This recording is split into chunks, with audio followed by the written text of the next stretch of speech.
The champagne glass trembled in my hand as Marcus's laughter echoed across the charity gala, his voice cutting through the elegant chatter like a blade. "Oh, Claire's still playing with her computer doodles in the garage," he announced to the circle of Millbrook Heights' most influential residents, his tone dripping with the kind of condescension that makes your stomach clench. "Before we jump back in, tell us where you're tuning in from. And if this story touches you, make sure you're subscribed, because tomorrow I've saved something extra special for you." She calls it digital art. I call it expensive therapy. The group erupted in polite chuckles, their eyes flickering toward me with that particular blend of pity and amusement reserved for wives whose hobbies are deemed embarrassingly trivial. What they didn't know, what Marcus didn't know, was that I had spent the entire morning finalizing the sale of my digital art collection to a consortium of international collectors for $52 million. The contracts were signed, the wire transfers were pending, and in less than 24 hours, my little hobby would make us wealthier than everyone in this room combined. The evening had started like so many others in our perfectly curated life in Millbrook Heights.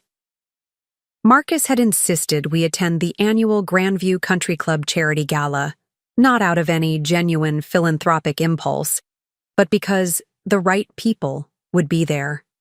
As a senior vice president at Pinnacle Financial, he treated every social gathering as a strategic networking opportunity, and I had long since accepted my role as the well-dressed, appropriately supportive wife who smiled at the right moments and never said anything too interesting. I had chosen my outfit carefully that morning, a midnight blue silk dress that complemented my auburn hair without being too attention-grabbing. After 15 years of marriage to Marcus, I had perfected the art of being noticed just enough to reflect well on him, but never so much that I might overshadow his carefully cultivated image as Millbrook Heights' rising financial star. The Grandview Country Club's ballroom was a monument to understated wealth, with its crystal chandeliers, casting warm light over polished marble floors and tables draped in crisp white linens. The charity auction for the Children's Hospital was the social event of the season, drawing together everyone who mattered in our insular world of manicured lawns and seven-figure homes. I had been standing near the silent auction tables, examining a watercolor painting donated by a local artist, when Marcus approached with his usual entourage of colleagues and their wives. David Thompson, a real estate mogul with interests in commercial properties, was gesticulating expansively about his latest acquisition. Stephanie Walsh, whose husband ran the largest law firm in the county, was nodding along while checking her phone with practiced subtlety. "Claire's been keeping herself busy with her art projects," Marcus said, sliding his arm around my waist with the possessive casualness that had become his signature gesture at public events. The way he said, "art" projects made it sound like I was finger painting in kindergarten, rather than creating what I knew to be sophisticated digital compositions. "How wonderful," Stephanie replied, with the kind of hollow enthusiasm reserved for conversations about other people's hobbies. "What sort of art do you create?" Before I could answer, Marcus jumped in with the explanation he had rehearsed countless times. "Digital stuff, mostly. She's got this whole setup in the garage with computers and drawing tablets. Very modern, very complicated." He chuckled as though my work was an amusing technological curiosity, rather than something requiring genuine skill or creativity. "It's actually digital illustration and NFT creation," I said quietly, attempting to inject some accuracy into his dismissive summary. "I work primarily with vector graphics and blockchain technology to create unique digital assets." David Thompson's eyebrows rose slightly. "NFTs? Like those monkey pictures that were all over the news a few years ago?"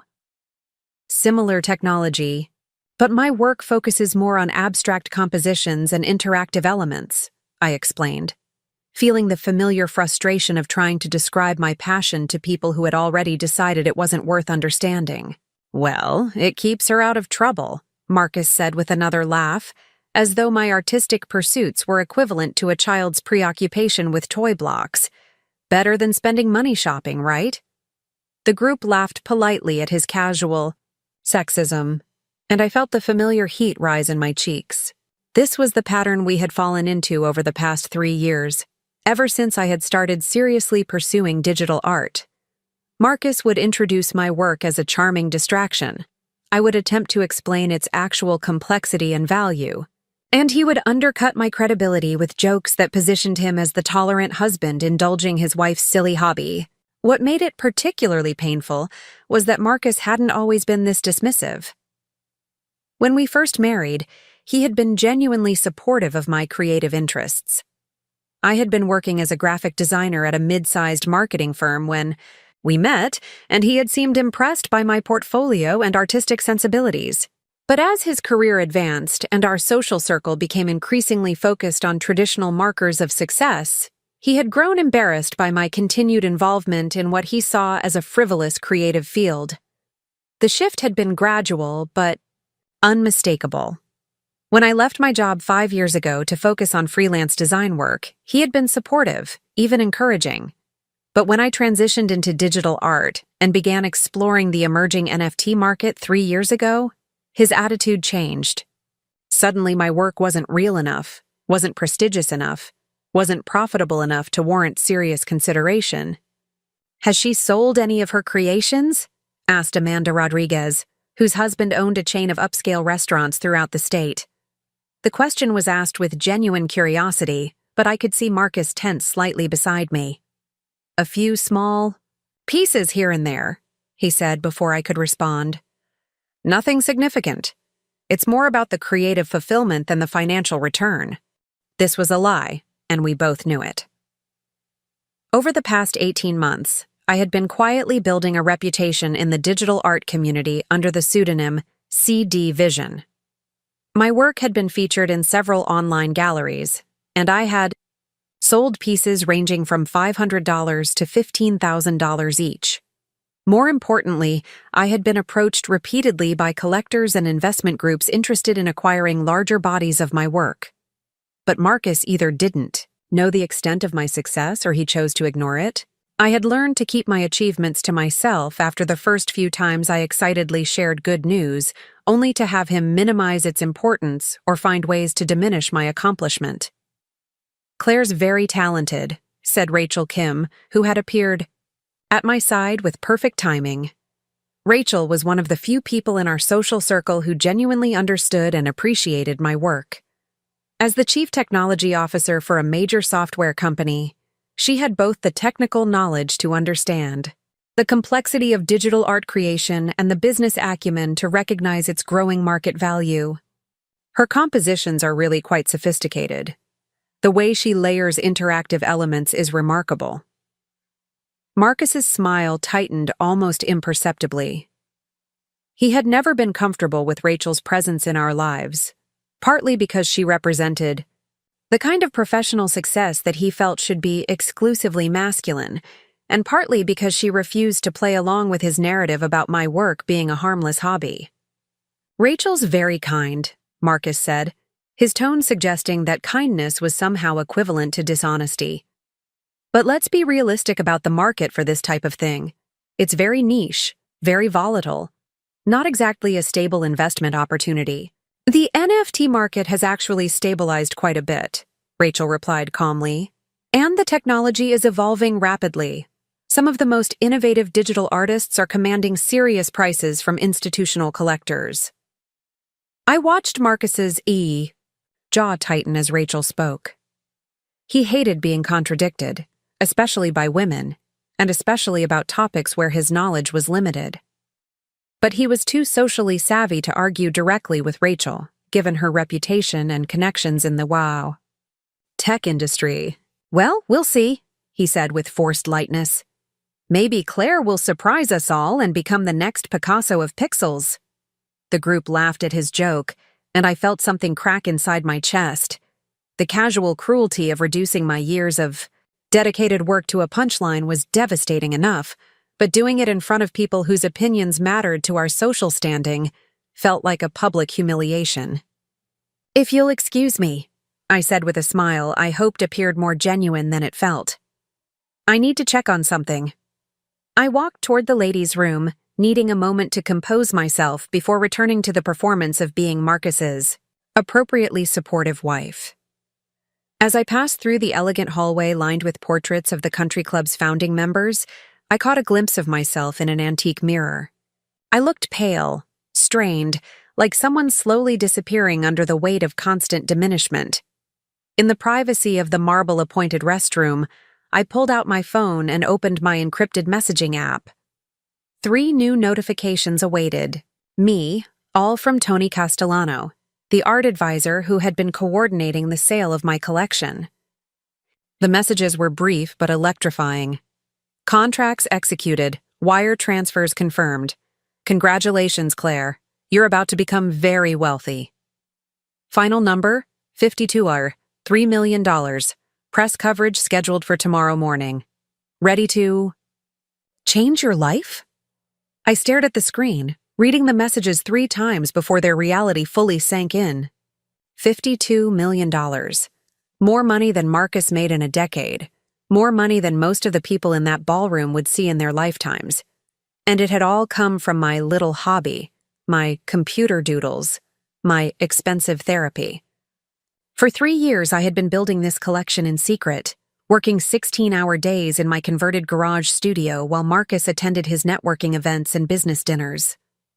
I had taught myself advanced digital illustration techniques, studied blockchain technology until I understood it better than most tech professionals, and developed a unique artistic style that combined traditional compositional principles with cutting-edge interactive elements. Preparing and narrating this story took us a lot of time, so if you are enjoying it, subscribe to our channel. It means a lot to us. Now back to the story. The collection, titled Infinite Moments, consisted of 57 interconnected digital pieces that could be experienced individually or as a cohesive narrative journey. Each piece responded to viewer interaction in real time, creating unique experiences that could never be perfectly replicated. The technological innovation alone had taken me 18 months to develop, working with programmers and digital artists from around the world. More importantly, the collection had meaning. Each piece explored themes of human connection, isolation, and the search for authentic identity in an increasingly digital world. The interactive elements weren't just technical showpieces. They were integral to the emotional experience of the work. Viewers could influence color palettes, reveal hidden layers of imagery, and even contribute to the evolution of certain pieces over time. The art world had taken notice. Infinite Moments had been featured in Art Forum, Digital Arts Magazine, and the Contemporary Art Review. Collectors had been circling for months, and the final bidding war had involved museums, private collectors, and technology companies from 3 continents. But Marcus knew none of this. He thought I spent my days making pretty pictures on the computer, occasionally selling one for a few $100s to friends who felt sorry for me. He had no idea that I had been invited to speak at digital art conferences, that my work was being studied in university programs, or that I had become something of a legend in the international NFT community. I had kept it secret, partly out of self-protection. After years of having my achievements minimized and my ambitions mocked, I had learned to shield my successes from Marcus's tendency to diminish anything that might threaten his position as the primary breadwinner and decision-maker in our relationship. But I had also kept it secret because I wanted to be absolutely certain of my success before revealing it. Now, with the contracts signed and the money transferred, that certainty had arrived. I returned to the ballroom feeling like I was walking through a different world. The same people were having the same conversations, but everything looked different through the lens of my secret knowledge. Marcus was still holding court near the bar, regaling David Thompson and several other men with some story about a difficult client. He caught my eye and waved me over with the casual assumption that I would immediately comply. "There she is," he said as I approached. "We were just talking about the Peterson account. David was asking about the financial modeling work we did for their expansion project." I nodded politely while David launched into a detailed explanation of commercial real estate trends. As he spoke, I found myself calculating how my newfound wealth compared to the projects and deals that dominated their conversations. David's biggest transaction last year had been a $40 million office complex. Marcus's most successful client had assets worth roughly $30 million. These were the achievements that defined success in their world, and tomorrow morning, my little hobby would eclipse them all. "Claire's probably dying of boredom listening to us talk shop," Marcus said with mock sympathy. "Why don't you tell David about your latest art project? What was it you were working on this week?" The question was clearly intended to redirect the conversation toward something he considered more appropriate for me to discuss. Something harmless, decorative, irrelevant to the serious business matters that occupied the men's attention. "Actually," I said, feeling a strange calm settle over me, "I've been working on something quite significant. The biggest project of my career, actually." Marcus looked pleased, probably assuming I was finally ready to share some appropriately modest creative endeavor that would confirm his narrative about my harmless artistic pursuits. "It's a digital art collection that I've been developing for the past 3 years," I continued. 57 interconnected pieces using proprietary interactive technology. Tomorrow morning, the sale will be announced in the art press. "That sounds fascinating," David said with polite interest. "Local gallery?" "International consortium," I replied. "Museums, private collectors, and technology companies from around the world." Marcus's smile faltered slightly. This wasn't the kind of small-scale local sale he had been expecting me to describe. "Wonderful," Stephanie said. "What sort of price range do these digital pieces typically sell for?" I paused, looking directly at Marcus as I spoke. "This particular collection sold for $52.3 million. The silence that followed was profound.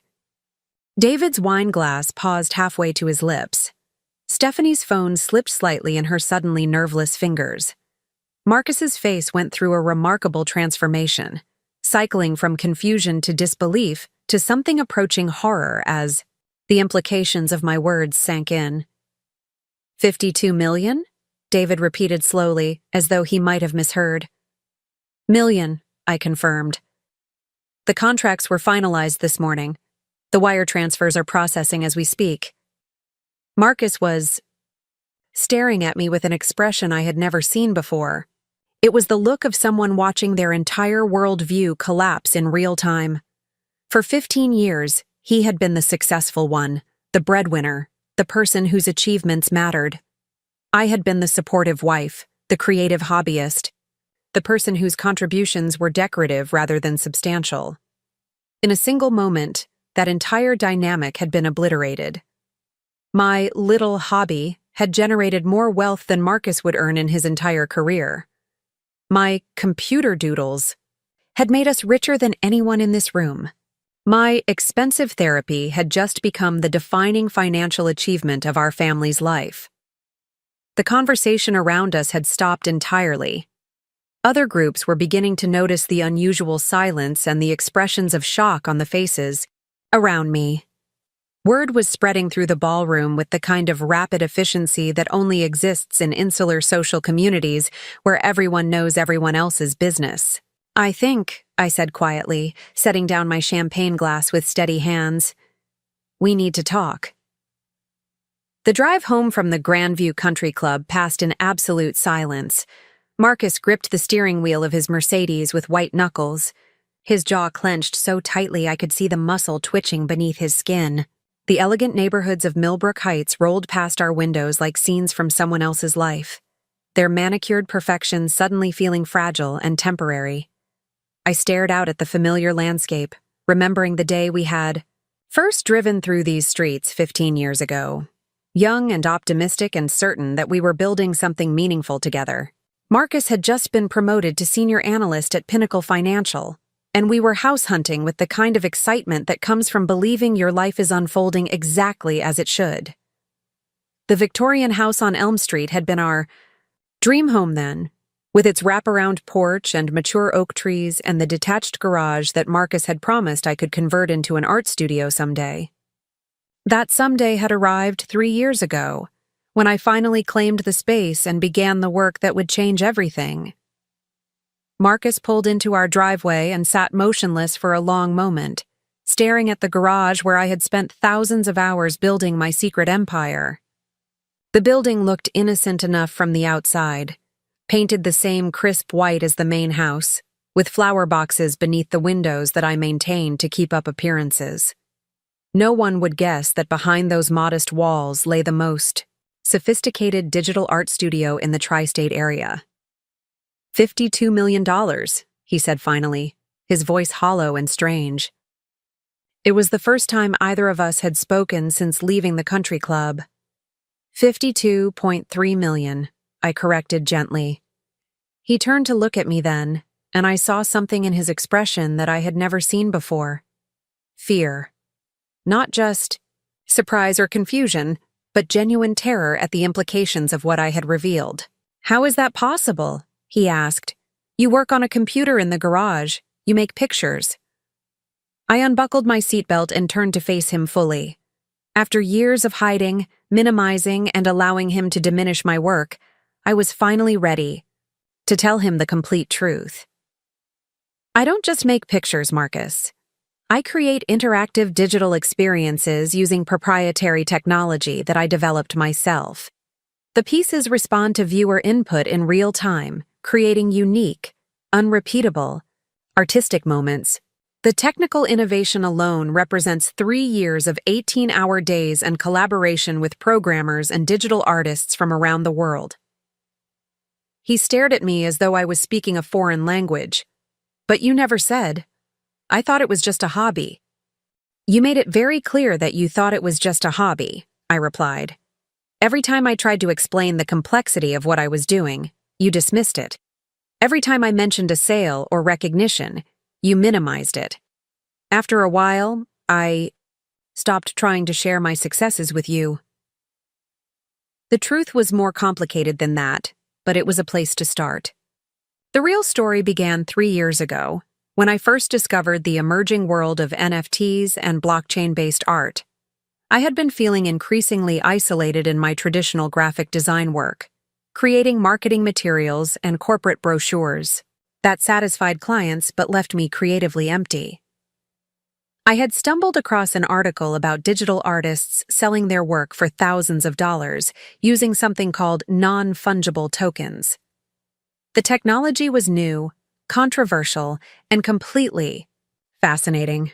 Instead of dismissing it as a fad, I had spent 6 months learning everything I could about blockchain technology, smart contracts, and the emerging digital art marketplace. My background in graphic design gave me the technical skills to create sophisticated digital artwork, but I quickly realized that the most successful NFT artists weren't just making pretty pictures. They were creating new forms of artistic expression that could only exist in digital form, using the unique properties of blockchain technology to build scarcity, provenance, and interactivity into their work. I had converted the garage into a proper studio, installing professional lighting, multiple high-end computers, and specialized equipment for creating and displaying digital art. Marcus had barely noticed the transformation, assuming I was simply upgrading my hobby space.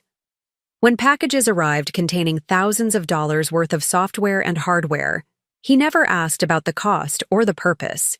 The learning curve had been steep. I had taught myself programming languages, studied color theory and composition with the intensity of a graduate student, and connected with digital artists and collectors around the world through online communities and virtual galleries. The art world I discovered was unlike anything I had experienced in traditional creative fields. It was global, democratic, and intensely focused on innovation and experimentation. My first sale had been a simple animated piece that I created as an experiment in viewer interactivity. The buyer paid $800, which seemed like a fortune at the time. Marcus had been pleased when I told him, treating it as confirmation that my hobby was finally generating some return on investment. But that first sale had opened doors I hadn't expected. The buyer was a collector who specialized in emerging digital artists, and he shared my work with other collectors and curators. Within 6 months, I was selling pieces regularly for prices that ranged from $2,000 to $8,000 each. More importantly, I was developing a reputation for technical innovation. My pieces weren't just visually striking. They pushed the boundaries of what was possible in digital art.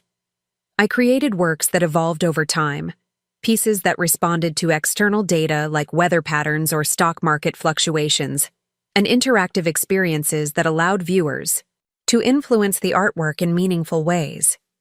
The pseudonym CD Vision had been necessary from the beginning. The digital art world was small and interconnected, and I didn't want my growing reputation to be complicated by my connection to Marcus and his corporate social circle. I also knew that Marcus would find ways to undermine my confidence if he truly understood the scope of what I was achieving. Under my pseudonym, I was free to take creative risks and engage with the art community as a serious professional. I spoke at conferences about the intersection of technology and creativity. I collaborated with museums on experimental digital exhibitions. I was profiled in art magazines and invited to participate in prestigious virtual galleries. All of this happened in parallel to my life as Marcus's wife in Millbrook Heights, where I continued to play the role of the woman whose creative pursuits were harmless and inconsequential. The compartmentalization had been exhausting, but it had also been necessary for my artistic development. I still don't understand how you went from selling a few pictures to $50 million, Marcus said, his voice heavy with confusion and something that might have been resentment. I looked toward the garage where the lights were still on, from my morning work session. Because I wasn't just selling a few pictures. Over the past 18 months, I was building a coherent body of work that represents a genuine innovation in digital art. The Infinite Moments collection isn't just 57 individual pieces. It's a complete artistic statement that explores human connection and identity in the digital age. The collection had been my most ambitious project, requiring not just artistic vision, but significant technical development. Each piece in the series was designed to interact with the others, creating an ever-evolving network of visual and auditory experiences. Viewers could influence individual works, but their actions also affected the entire collection, creating a living artwork that could never be fully experienced the same way twice. The technical challenges had been immense. I had worked with blockchain developers to create smart contracts that governed the interactions between pieces. I had collaborated with sound designers to create audio elements that responded to visual changes. I had even developed new file formats that could preserve the interactive elements while ensuring the long-term accessibility of the work. But the technology was only the foundation. The real innovation was in how I used these tools to create genuinely moving artistic experiences. Each piece in the collection told part of a larger story about human relationships in an increasingly connected but isolating world. The interactivity wasn't just a gimmick, it was integral to the emotional impact of the work.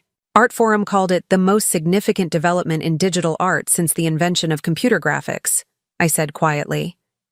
The Museum of Modern Art acquired 3 pieces for their permanent collection.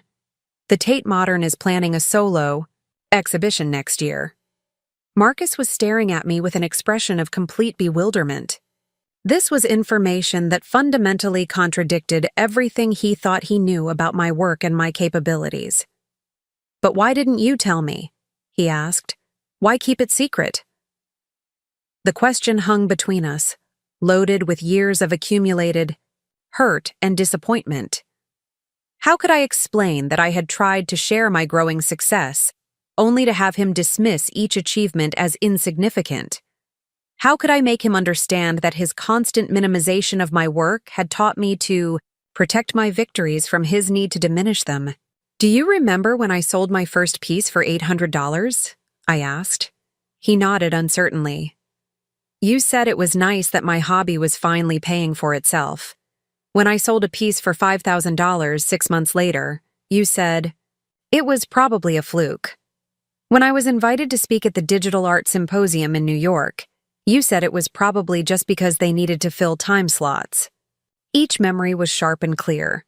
Moments when I had reached for his support and enthusiasm only to have my achievements reduced to accidents or anomalies. Every time I tried to share good news with you, you found a way to make it smaller. I continued. After a while, I learned to keep my successes to myself, rather than risk having them diminished.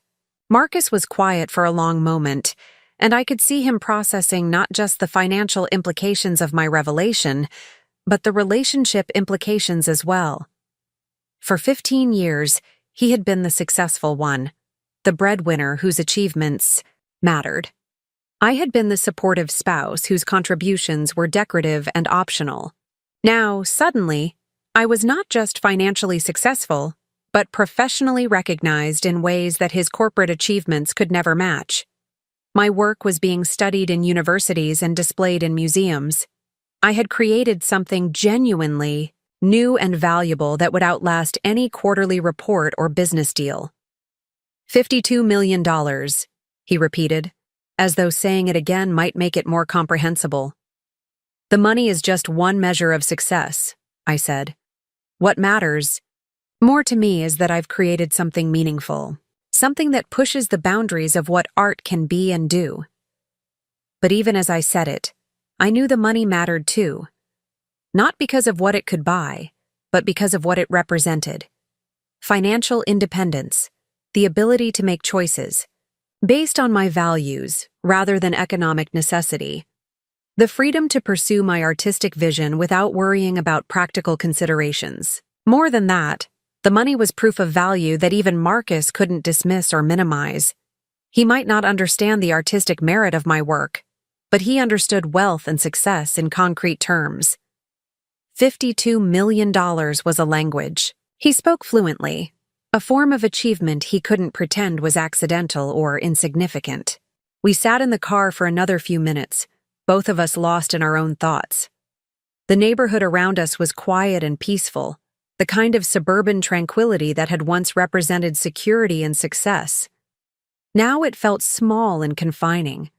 Like a stage set for a play I was no longer interested in performing. "I need to see it," Marcus said finally. "The studio, the work. I need to understand what you've been doing." I nodded, recognizing that this moment had been inevitable from the moment I decided to reveal my success. There would be no more secrets, no more compartmentalization. Marcus was about to see the full scope of what I had built while he thought I was playing with computer doodles in the garage. We walked up the driveway together, past the flower boxes, and painted shutters that had hidden my transformation for 3 years. As I unlocked the studio door, I felt a mixture of excitement and apprehension. This space had been my sanctuary, my private world where I could explore ideas and take creative risks without judgment or interference.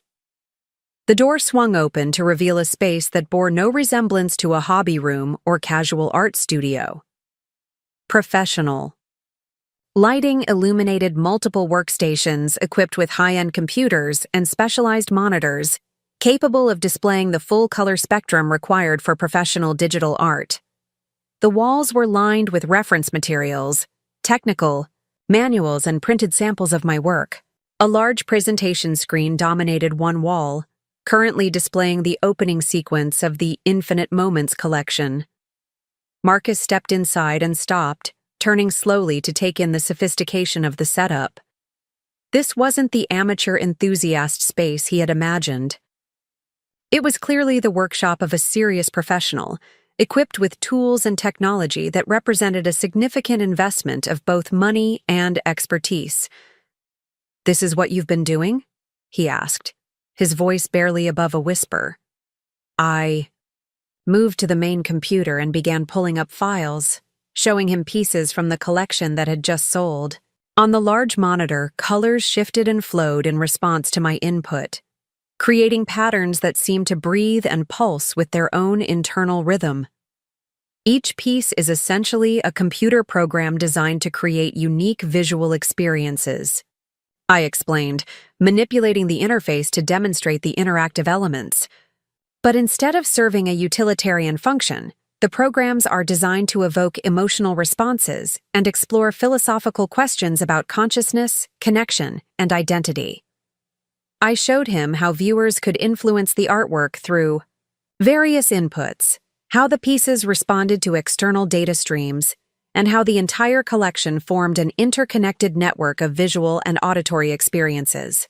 The technical complexity was staggering, representing thousands of hours of programming and artistic development.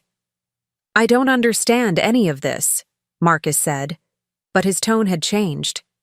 The dismissiveness was gone, replaced by something approaching awe. "How did you learn to do this?" "The same way anyone learns anything complex," I replied. "Study, practice, collaboration, and years of dedicated work. I taught myself programming languages, studied color theory and composition, worked with technical consultants, and connected with other artists pushing similar boundaries." As I spoke, I realized that this was the conversation I had wanted to have with him for 3 years. Not the defensive explanations of why my work mattered, but the excited sharing of technical breakthroughs and creative discoveries. The chance to show him the depth and sophistication of what I had been building. But it had taken $52 million to get his attention. Marcus spent the next hour asking questions and watching demonstrations, his corporate mind clearly struggling to process the artistic and technical complexity of what I had created. He understood business metrics and financial projections, but the idea of art as both creative expression and technological innovation was foreign to his worldview. "The buyers," he said finally. "Who pays $50 million for computer files?" I pulled up the documentation from the sale, showing him the list of acquiring institutions and private collectors. Museums, technology companies, and wealthy individuals from around the world had participated in the acquisition, each drawn by different aspects of the collection's innovation and artistic merit. "The same people who pay millions for paintings and sculptures," I said. "The difference is that digital art represents the future of creative expression. We're still in the early stages of understanding what's possible when you combine artistic vision with advanced technology." Marcus studied the acquisition documents with the focused attention he usually reserved for financial reports. I could see him calculating the implications, not just of my current success, but of my potential for future earnings. "This isn't going to be your only collection," he said, and it wasn't really a question. "No," I confirmed. "I have 3 more major projects in development, and there's already significant collector interest based on the success of Infinite Moments." For the first time since we had left the country club, Marcus smiled, but it wasn't the warm, proud smile of a supportive spouse celebrating their partner's achievement. It was the calculating smile of someone recognizing a valuable business opportunity. That smile told me everything I needed to know about what would happen next. Marcus wasn't going to apologize for years of dismissing my work or acknowledge the damage his attitude had caused. Instead, he was going to try to position himself as a supportive partner who had always believed in my potential. The money had changed everything between us, but not in the way I had hoped. Instead of earning his respect for my artistic achievements, I had simply moved myself from one category to another in his mental framework. I was no longer the wife with expensive hobbies. I was now the wife with valuable assets. As we walked back to the house that night, I realized that revealing my success had solved one problem while creating several others. Marcus could no longer dismiss my work as insignificant, but his sudden interest felt opportunistic rather than genuine. The respect I had craved for so long was finally being offered, but it was based on financial value rather than artistic merit. The foundation of our relationship had shifted in ways that we were both still trying to understand. But one thing was certain. There would be no going back to the old dynamic where Marcus's achievements mattered and mine were merely decorative. The balance of power had changed permanently, and neither of us was quite sure what that meant for our future together. The transformation began immediately. Over the next 72 hours, I watched Marcus cycle through emotions like a man trying on different personalities, searching for the one that would best serve his interests in our new reality. Monday morning brought contrition, carefully, delivered over coffee and croissants that he had personally prepared, a gesture so unusual that it felt more like a performance than genuine thoughtfulness. "I've been thinking about Saturday night," he said, settling into the chair across from me with an expression of practiced sincerity. "I owe you an apology, Claire. I clearly didn't understand the scope of what you were achieving." I sipped my coffee and waited for the inevitable qualifier, the but, that would allow him to acknowledge my success while absolving himself of responsibility for years of dismissive behavior. "I suppose I was so focused on protecting you from disappointment that I didn't recognize when protection became discouragement," he continued, his tone carefully modulated to suggest good intentions rather than deliberate undermining. There it was. The narrative that would allow him to reframe his behavior as misguided support rather than systematic diminishment. I had heard similar explanations from him before, whenever his actions were called into question. Marcus had perfected the art of acknowledging problems while avoiding accountability. "I see," I said neutrally, refusing to make his redemption easy. He shifted in his chair, clearly expecting more enthusiasm for his offered apology. "I think we should celebrate properly. Maybe dinner at Le Bernardin this weekend? I could make some calls, see if we can get a good table." Le Bernardin, the restaurant we had visited exactly twice in 15 years of marriage, both times to celebrate Marcus's promotions. It was his default gesture for occasions he deemed worthy of expensive recognition, a place where the exclusivity of the reservation was almost as important as the quality of the food. "That's thoughtful," I replied. "But I'm not sure I'll be available this weekend. I have several conference calls scheduled with galleries and collectors who want to discuss future projects." This was true, though the calls were scheduled for my convenience rather than theirs. The success of Infinite Moments had created immediate demand for my next collection, and I was fielding inquiries from institutions and collectors around the world. My calendar for the next month was already fuller than it had been in years. Marcus's expression flickered with something that might have been irritation before settling back into supportive understanding. "Of course, business first. Maybe we can find time later in the month." But I could see the calculations happening behind his eyes. In the old dynamic, my schedule would have been automatically subordinate to his plans. If Marcus wanted to celebrate with dinner at an expensive restaurant, I would have rearranged whatever conflicts existed to accommodate his timeline. Now, suddenly, my professional commitments took precedence, and he was the one adjusting his expectations. Tuesday brought a different approach. Marcus arrived home from work with a bouquet of white orchids and a bottle of Dom Pérignon, the kind of grand gesture he typically reserved for impressing clients or celebrating major business deals.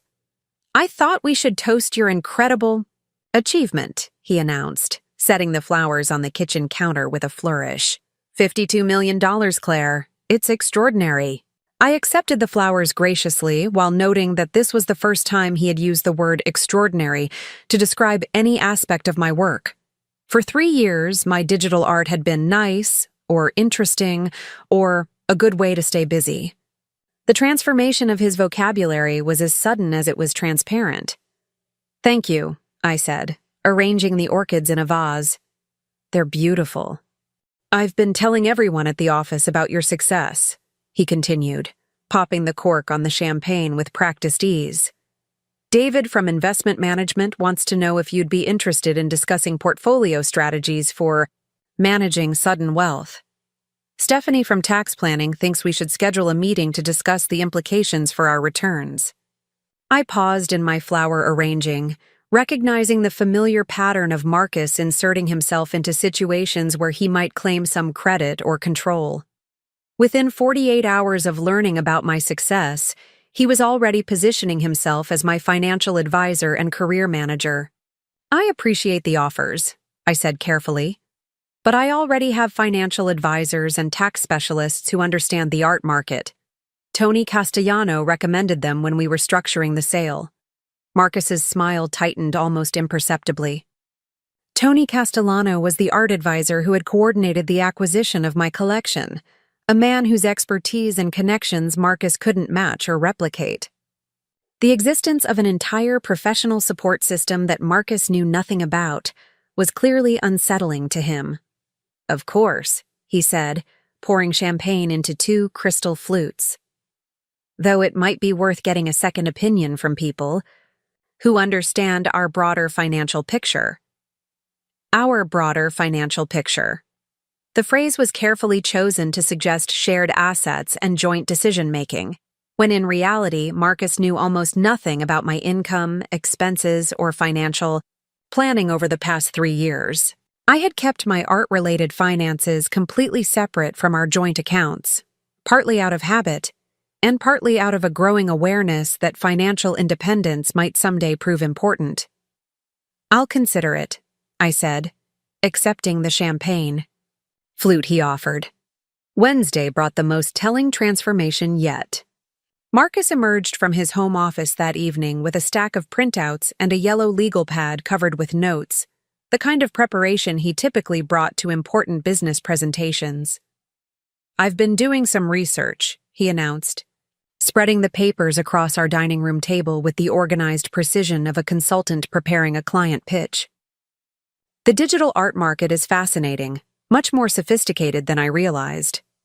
I examined the papers he had assembled, printouts from art market websites, analysis of NFT sales data, profiles of successful digital artists, and what appeared to be a comprehensive overview of blockchain technology and its applications in creative industries. Marcus had clearly spent considerable time educating himself about my field, something he had never bothered to do in 3 years of living with my work.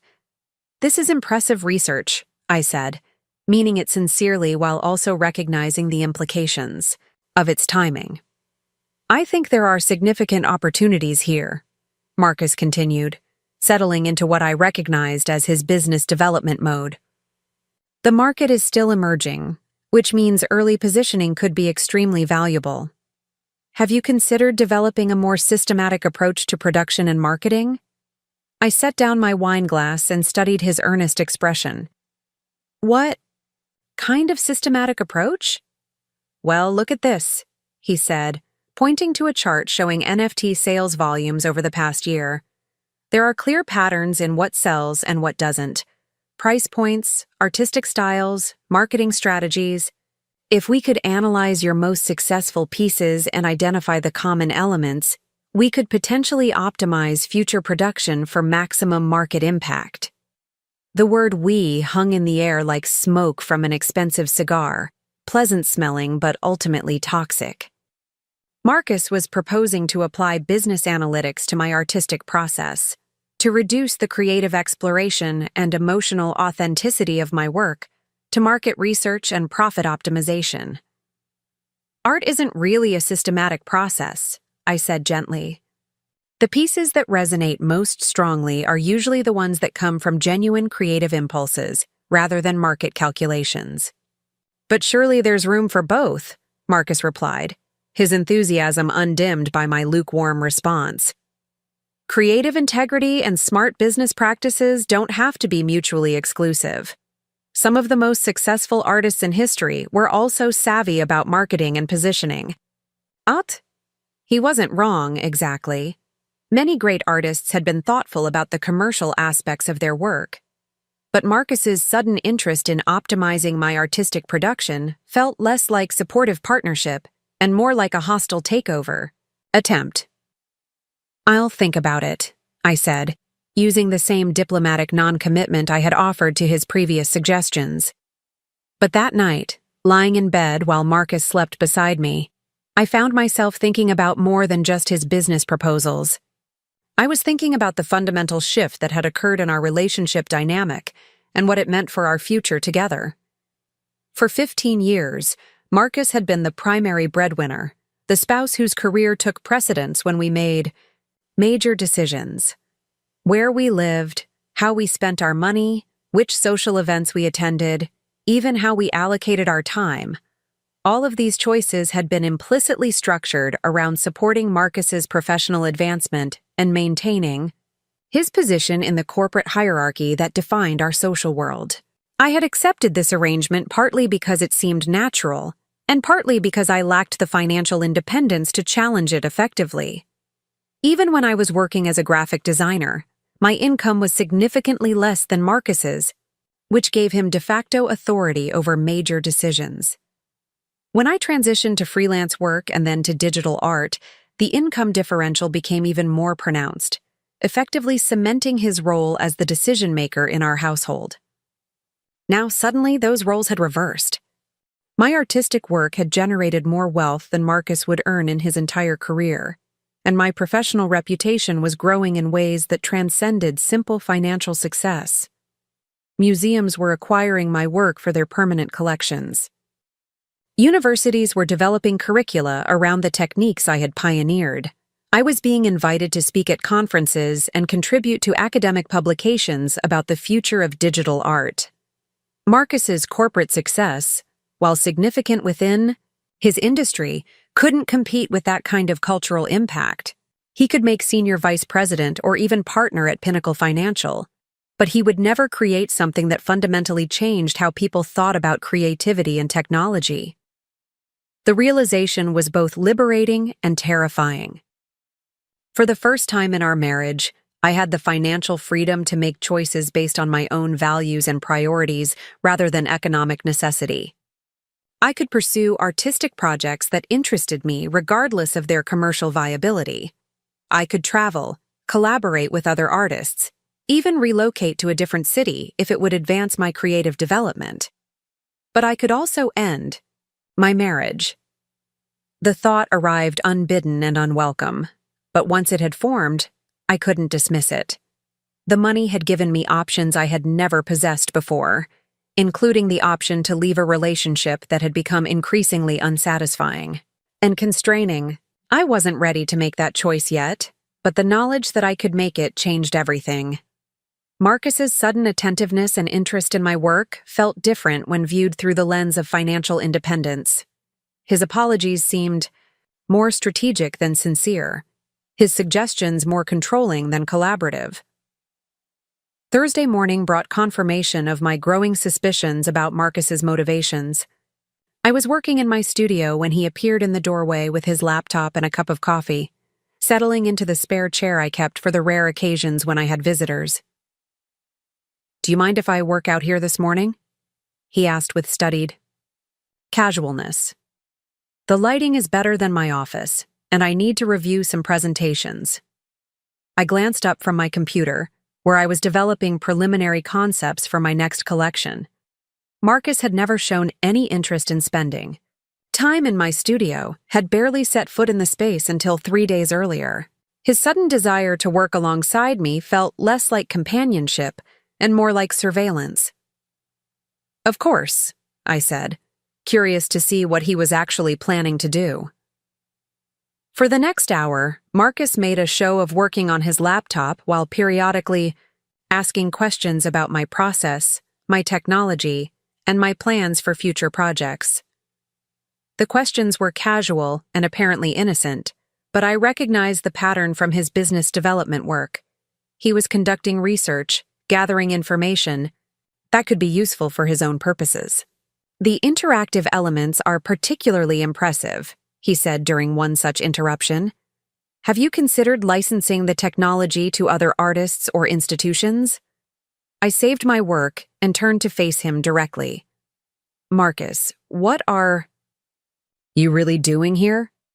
He looked up from his laptop with an expression of innocent confusion. "I'm working and learning about your process. I thought you'd appreciate the interest." "Your interest seems very focused on the commercial applications of my work," I observed.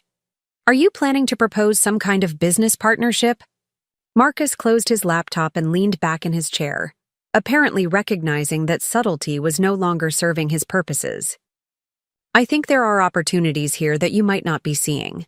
Your artistic vision is extraordinary, but business development isn't your area of expertise. We could be a powerful team if we combined your creative talents with my strategic thinking. There it was. The proposal I had been expecting since Tuesday night, delivered with the confidence of someone who believed he was offering me something valuable rather than trying to claim ownership of my success. What kind of partnership did you have in mind? I asked, genuinely curious about how he would frame his proposal. I could handle the business side while you focus on the creative work, Marcus said, warming to his pitch. Marketing, negotiation, strategic planning, relationship management, all the aspects that take time away from your artistic development. It was a reasonable-sounding proposal that would have positioned Marcus as my business manager and given him significant control over my career and finances. From his perspective, it probably seemed like a generous offer to share his expertise and connections for our mutual benefit. From my perspective, it looked like an attempt to insert himself into my success story and claim partial credit for achievements he had previously dismissed as worthless. I appreciate the offer, I said carefully, but I already have professional representation for those aspects of my career. Tony Castellano and his team handle marketing and sales, and I have legal and financial advisors who specialize in art market transactions. Marcus's expression shifted almost imperceptibly, revealing a flash of frustration before settling back into supportive understanding. Of course, though it might be worth considering whether outside representation really understands your best interests the way family would. Family. The word was loaded with implications about loyalty, shared interests, and mutual obligation.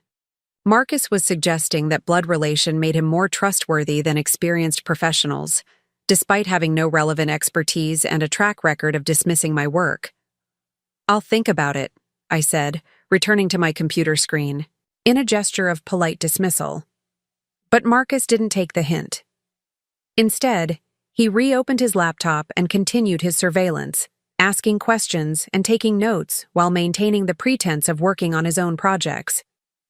I found his presence increasingly distracting and intrusive, but I wasn't ready for the confrontation that asking him to leave would inevitably provoke. That afternoon, while Marcus was at the office, I called Rachel Kim and asked if she could meet for coffee. Rachel had been the only person at the country club who had genuinely understood and appreciated my work, and I needed perspective from someone who wasn't financially or emotionally invested in my success.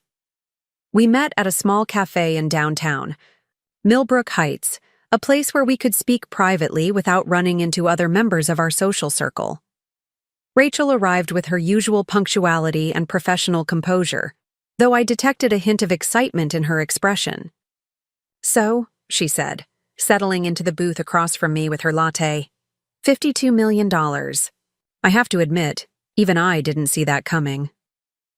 I laughed for what felt like the first time in days. Neither did I, completely. I knew the collection was strong, but the final sale price exceeded even my most optimistic projections.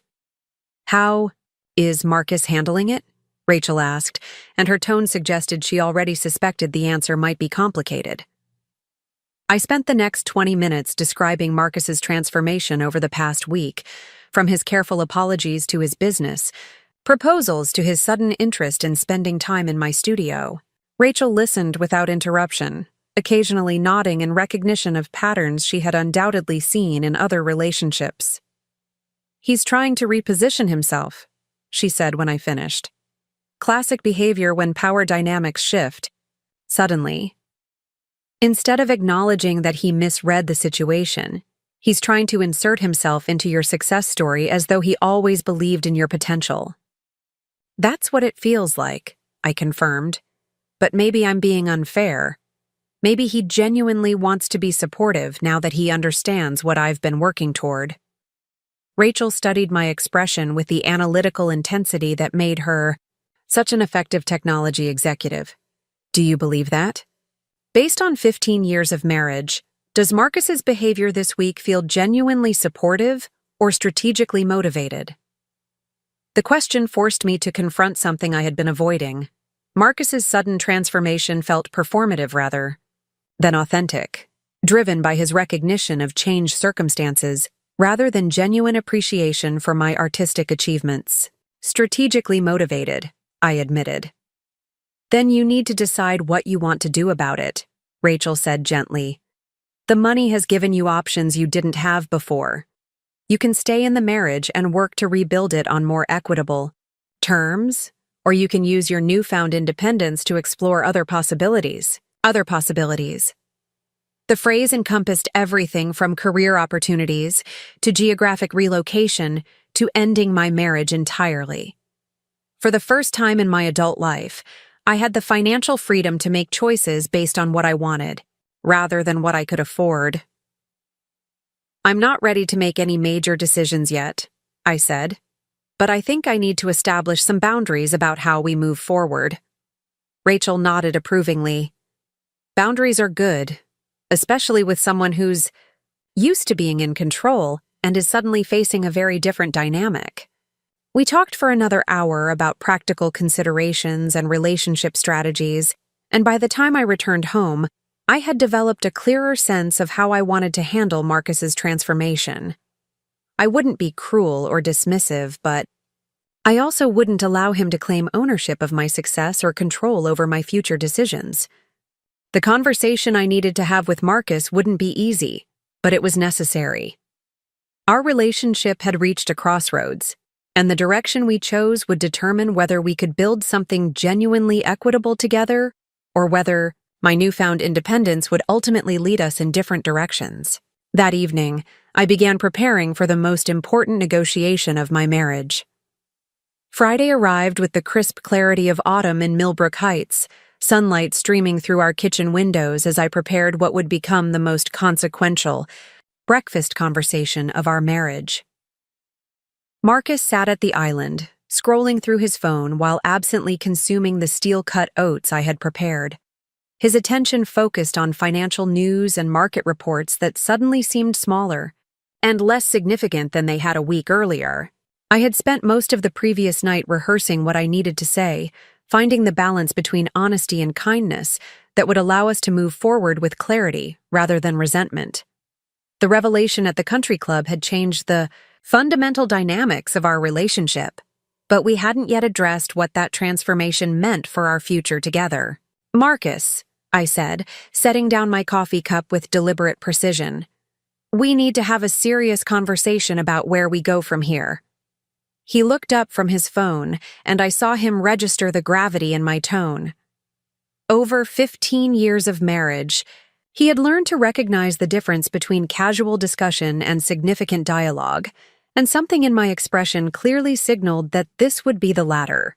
Of course, he said, setting aside his phone and giving me his full attention for the first time in days. What's on your mind?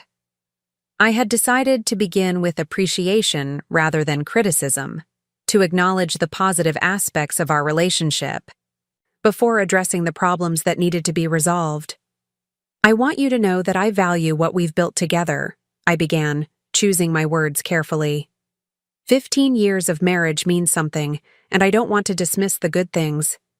We've shared simply because we're facing some challenges now.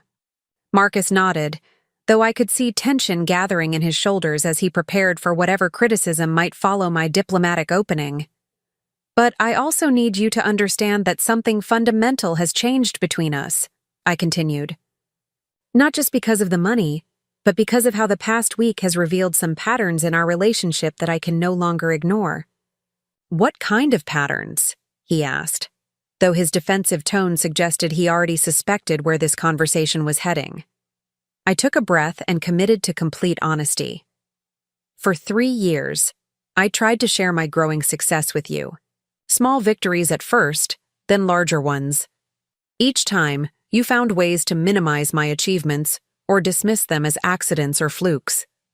You trained me to stop expecting support or enthusiasm from you, so I learned to protect my successes by keeping them private. Marcus opened his mouth to respond, but I held up a hand to indicate I wasn't finished. Now that the financial success is too large to dismiss or minimize, you've suddenly become interested in my work. But your interest seems focused on how you can benefit from it rather than celebrating what I've accomplished independently. That's not fair, Claire, Marcus said, his voice carrying the wounded tone he typically used when his motives were questioned. I made mistakes in how I responded to your work, but I'm trying to be supportive now. I thought you'd want me to take an interest. I do want you to take an interest, I replied, but the interest needs to be genuine, not strategic. When you propose business partnerships or suggest ways to optimize my artistic process for market success, it feels like you're trying to claim ownership of something you previously considered worthless. The words hung between us, more direct and confrontational than our usual pattern of diplomatic conflict avoidance. But the money had given me the courage to speak truths I had been suppressing for years. Marcus was quiet for a long moment, and I could see him struggling with the implications of what I was saying. His entire identity was built around being the successful partner, the provider, the decision-maker, whose judgment guided our major choices. My sudden financial independence threatened all of those roles simultaneously. "What do you want from me?" he asked finally. "I want you to acknowledge that you were wrong about my work," I said. "Not just mistaken or protective, but genuinely wrong in your assessment of its value and potential. I want you to recognize that your dismissive attitude caused real damage to our relationship and to my confidence as an artist." Marcus stared into his coffee cup, his jaw working as he processed my request. Admitting error had never been one of his strengths, particularly when the admission would require acknowledging that his judgment had been seriously flawed. "And I want you to understand that moving forward, my career decisions will be mine to make," I continued. "I appreciate your interest in being helpful, but I won't be accepting your business proposals or management suggestions. I have professional advisors who understand the art market, and I'm capable of making strategic decisions about my own work." This was the heart of the matter, the establishment of boundaries that would allow us to rebuild our relationship on more equitable terms. Marcus could choose to accept these new parameters or reject them, but he couldn't pretend they didn't exist. "So, where does that leave us?" Marcus asked, and for the first time since Saturday night, his voice carried genuine vulnerability rather than calculated charm. "That depends on what you choose to do with this information," I replied. "You can accept that our dynamic has changed and work to build something more balanced, or you can continue trying to reassert control and find yourself increasingly frustrated as I make decisions independently." Marcus was quiet for several minutes, staring out the kitchen window at the garden where I had spent countless hours thinking through artistic problems and creative challenges. When he finally spoke, his voice was carefully controlled. "You're right about some things," he said slowly. "I didn't understand what you were building, and I probably discouraged you when I should have been supportive, but I'm not sure you're being fair about my motivations now." "Explain what you mean," I said, genuinely curious about his perspective. "When someone you love suddenly achieves extraordinary success, it's natural to want to be part of that success," Marcus said. "Not to claim credit, but to contribute in whatever way you can. Maybe I went about it wrong, but the impulse came from wanting to share in your achievement, not control it." It was a more thoughtful response than I had expected, and I could hear genuine emotion beneath his careful phrasing. But it also revealed the fundamental misunderstanding that would need to be addressed before we could move forward. "The problem is that you want to share in the success without having shared in the struggle," I said gently. "For 3 years, I worked 18-hour days, taught myself new technologies, connected with artists and collectors around the world, and built a reputation entirely on my own. You didn't just fail to support that process. You actively undermined my confidence by dismissing it as unimportant." Marcus flinched at the directness of my assessment, but he didn't argue with its accuracy.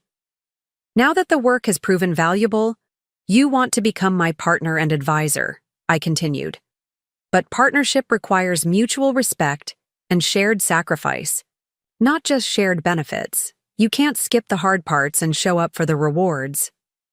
So what are you saying? Marcus asked. That there's no path forward for us? I'm saying that if you want to be part of my success going forward, you need to earn that privilege through genuine support and respect for my autonomy, I replied. Not through business proposals or management strategies, but through acknowledging my capabilities and trusting my judgment. We talked for another hour, working through the practical implications of our changed dynamic. Marcus would stop proposing business partnerships and strategic interventions. I would make my own decisions about future projects, representation, and career direction. We would both work to rebuild trust and communication, but on the understanding that our relationship was now between equals rather than between a primary breadwinner and a dependent spouse. It wasn't a complete resolution, but it was a foundation for moving forward. Marcus agreed to the boundaries I had established, though I could see him struggling with the loss of control and influence that those boundaries represented. For my part, I committed to being open about my work and decisions while maintaining my right to make choices independently. The conversation concluded with a tentative peace rather than a triumphant reconciliation, but it felt like progress nonetheless. We had addressed the fundamental issues directly rather than allowing them to fester beneath the surface of polite accommodation. That afternoon, while Marcus was at the office, I received a call that would test our new understanding sooner than expected. Tony Castellano was calling with news about an opportunity that would require a significant decision about my future direction. "Claire, I hope you're sitting down," Tony said, his voice carrying the excitement of someone delivering extraordinary news.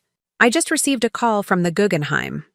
They want to discuss a major solo exhibition for next year, potentially your largest showing to date." I felt my pulse quicken as Tony described the proposal. The Solomon R. Guggenheim Museum was offering me a 6-month solo exhibition that would occupy their entire contemporary gallery space. The show would feature not only existing works, but also several new pieces created specifically for the museum's unique architecture. It would be accompanied by a major catalog, an educational program, and international publicity that could establish me as one of the most important digital artists of my generation. "The timeline is aggressive," Tony continued. "They want to finalize the agreement within 2 weeks, and the new pieces would need to be completed within 8 months. It would require an enormous commitment of time and energy, but the career impact would be transformational." I spent 20 minutes discussing the details with Tony, exploring the technical requirements, the creative opportunities, and the logistical challenges of such an ambitious project.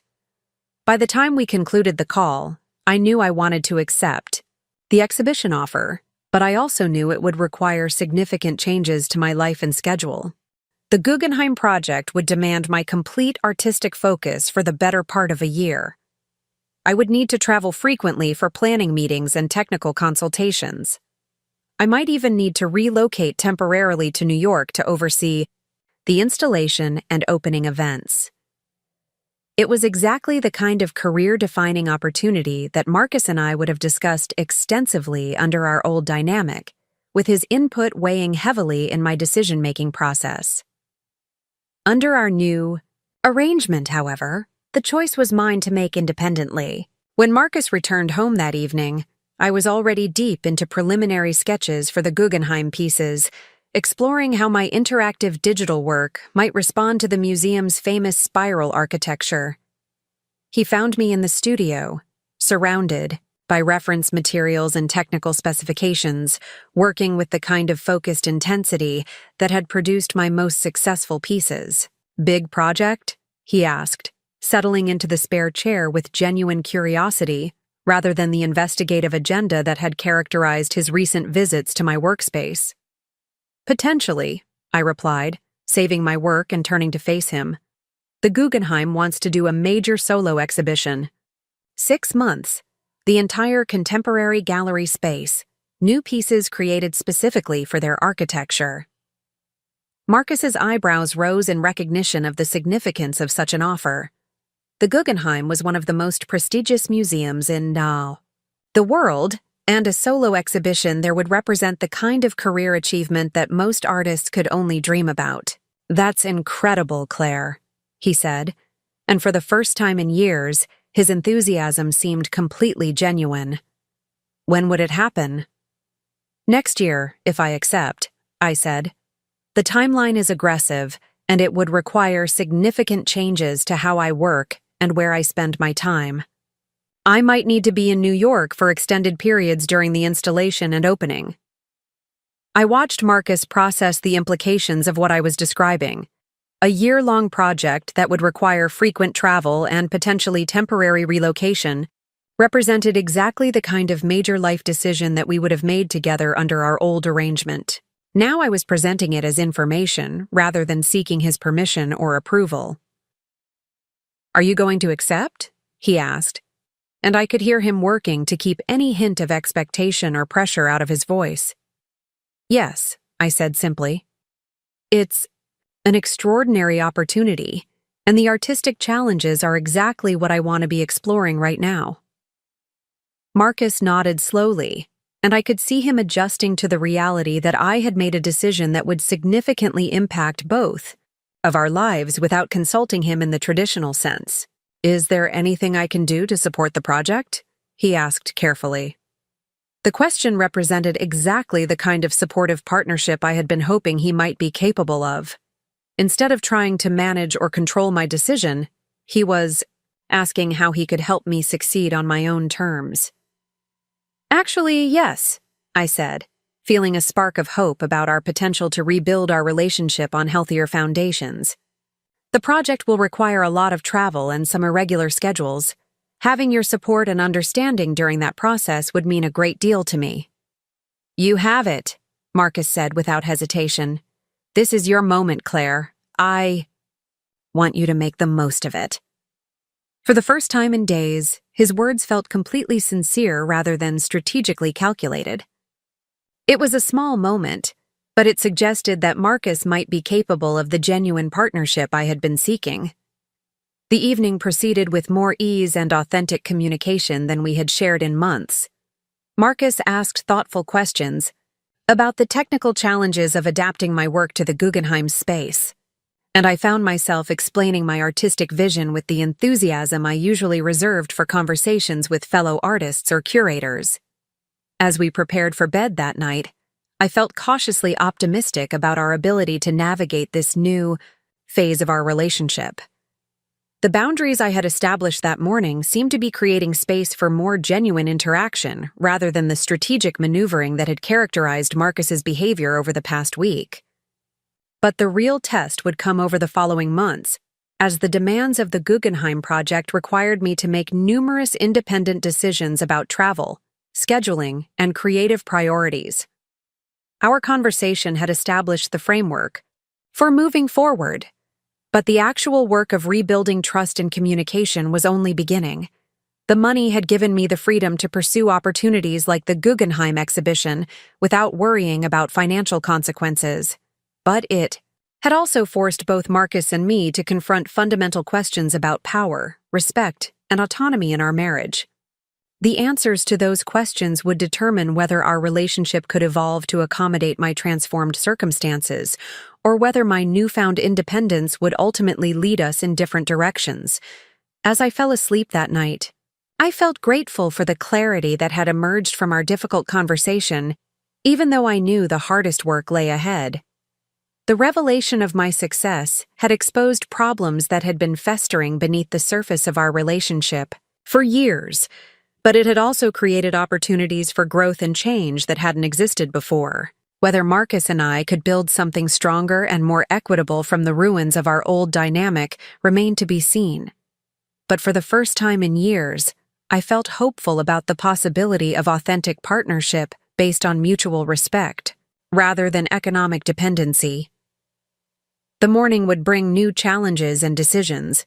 but I would face them from a position of strength and clarity that my artistic success had made possible. The woman who had hidden her achievements to avoid Marcus's dismissive responses was gone, replaced by someone confident enough to claim her space and demand the respect her work had earned. The transformation was far from complete, but the foundation had been laid for whatever came next. Part 4. The Revelation. 3 weeks later, I stood in the gleaming lobby of the Pinnacle Tower, waiting to meet Marcus for what he had described as an important lunch with key colleagues. The invitation had arrived that morning via text message, casual and brief, but something in his tone suggested this wasn't simply another routine business meal. I had spent the morning in my studio, working on preliminary concepts for the Guggenheim exhibition, when Marcus called to ask if I could join him downtown for lunch. The request was unusual. He rarely invited me to business-related events, and when he did, the invitations came with much more advance notice and detailed explanations. Nothing formal, he had assured me over the phone. Just a few people from the office who are curious to meet the artist behind all the headlines. Headlines. The word had caught my attention because it suggested that news of my success had spread beyond our immediate social circle. When I pressed him for details, Marcus had been evasive, saying only that word was getting around and people were interested in learning more about my work.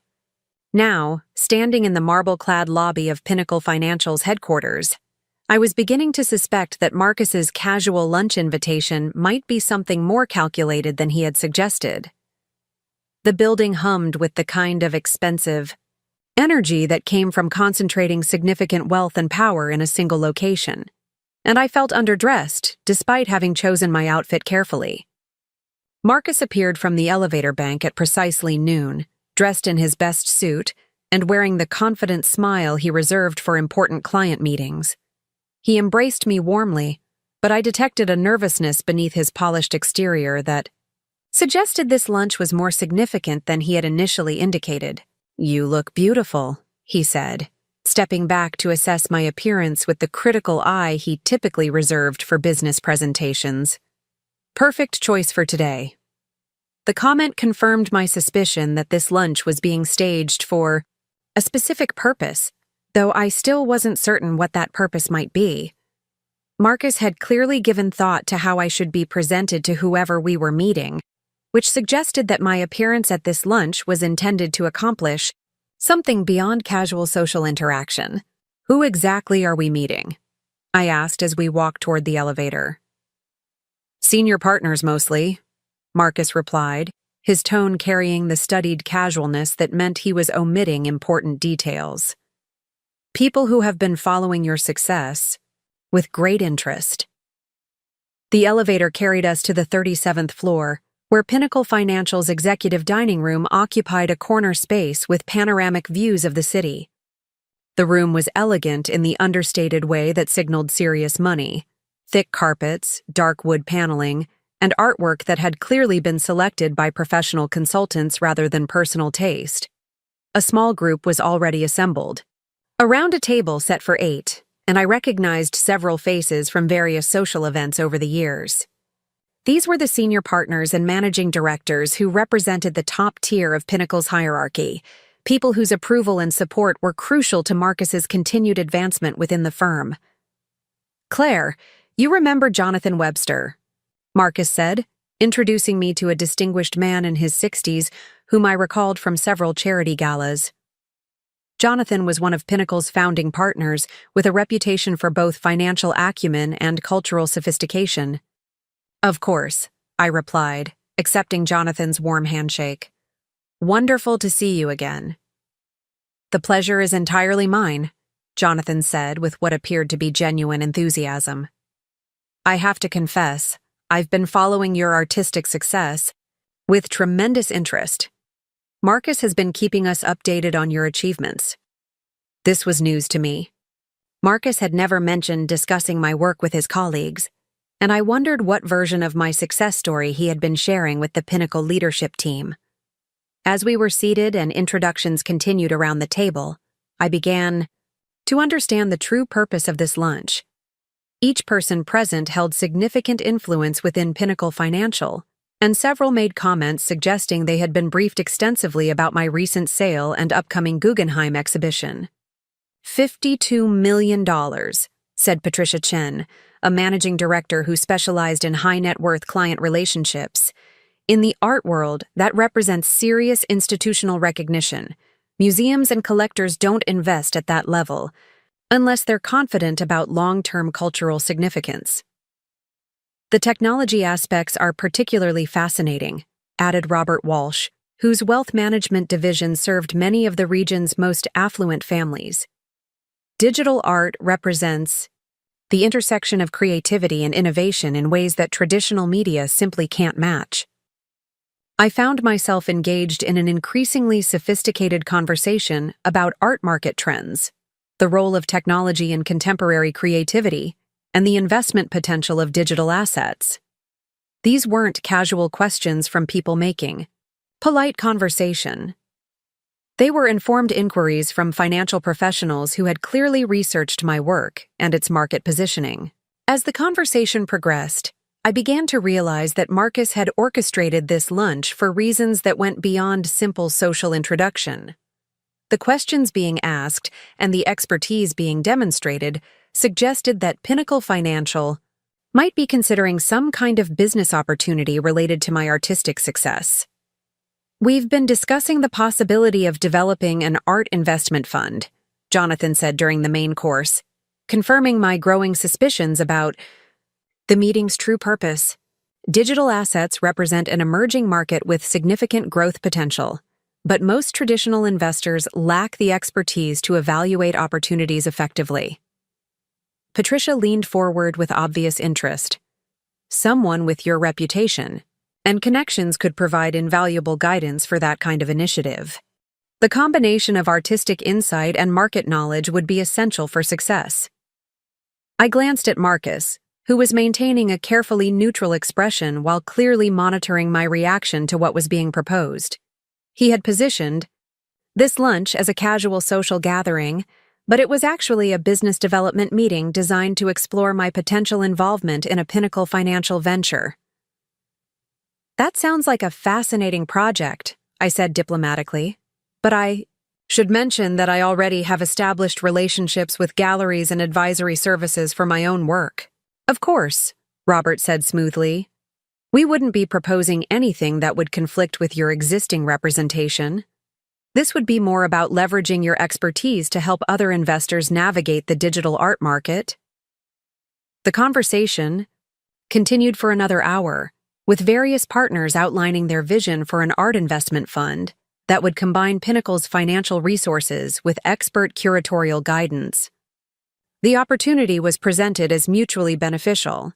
Pinnacle would gain access to an emerging market, while I would receive substantial compensation for my advisory role and potential equity participation in successful investments. It was, objectively, an impressive business proposition that could generate significant additional income while establishing me as a thought leader in the intersection of art and finance. Under different circumstances, I might have been interested in exploring the opportunity further, but the circumstances weren't different. This was Marcus's workplace, and this meeting was Marcus's initiative, presented to me without advance warning or full disclosure about its purpose. The entire proposition felt like another attempt to insert himself into my success story, this time by positioning himself as the architect of a lucrative business opportunity. "This is clearly something that deserves careful consideration," I said as the lunch concluded. "I appreciate you sharing the concept with me, and I'd be happy to discuss it further once I've had time to think through the implications."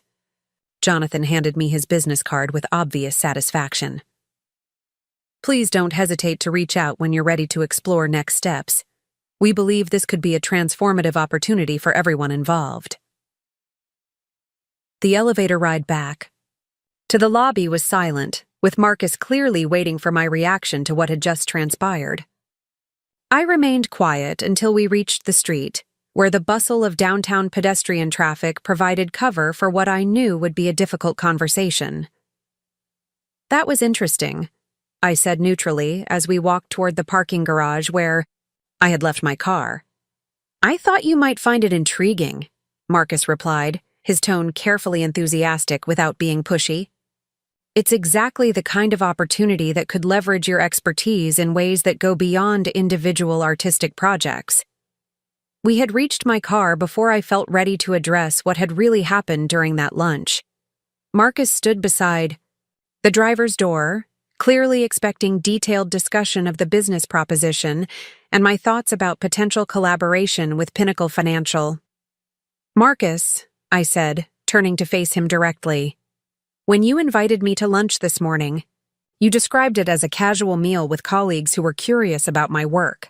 That's essentially what it was, Marcus replied, though his defensive tone suggested he recognized the inadequacy of that characterization. No, it wasn't, I said firmly. It was a business development meeting designed to recruit me for a specific commercial venture. You misrepresented the purpose of the lunch and put me in a position where I was being pitched a business proposition without any advance preparation or warning. Marcus shifted uncomfortably, recognizing that his strategy had been exposed but apparently hoping he could still salvage the situation with explanations and justifications. I thought if you knew the full agenda in advance, you might not come, he admitted. But once you heard the proposal, I was confident you'd see the potential. That's exactly the problem, I replied. You made strategic decisions about how to present me to your colleagues without consulting me about my comfort level or interest in that kind of exposure. You used my success as a prop for your own professional advancement without considering whether I wanted to be involved. The accusation hung between us, more direct and confrontational than the diplomatic boundaries we had established 3 weeks earlier. But Marcus's behavior at this lunch represented exactly the kind of strategic manipulation that I had explicitly asked him to avoid. That wasn't my intention, Marcus said, his voice carrying the wounded tone that meant he was preparing to position himself as misunderstood rather than manipulative. Your intention doesn't matter as much as your impact, I replied. You promised to respect my autonomy and stop trying to manage my career. But today you orchestrated a business meeting disguised as a social lunch. That's not respect. That's deception. Marcus was quiet for a long moment, and I could see him. Recognizing that his attempt to create a business opportunity had violated the trust we had been working to rebuild. What do you want me to do? He asked finally. I want you to call Jonathan Webster this afternoon and explain that I won't be pursuing the investment fund opportunity, I said.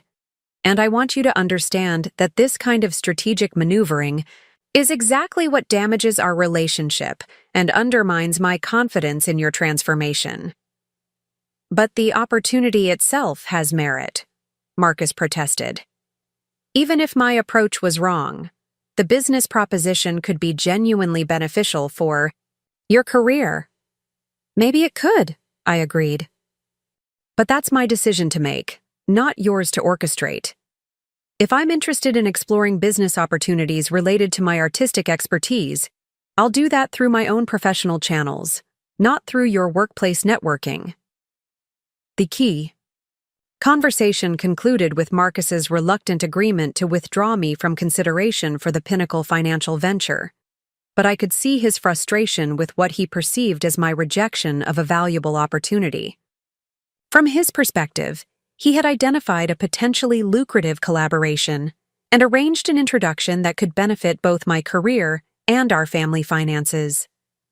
From my perspective, he had violated the boundaries we had established by using my success as a tool for his own professional advancement without my knowledge or consent.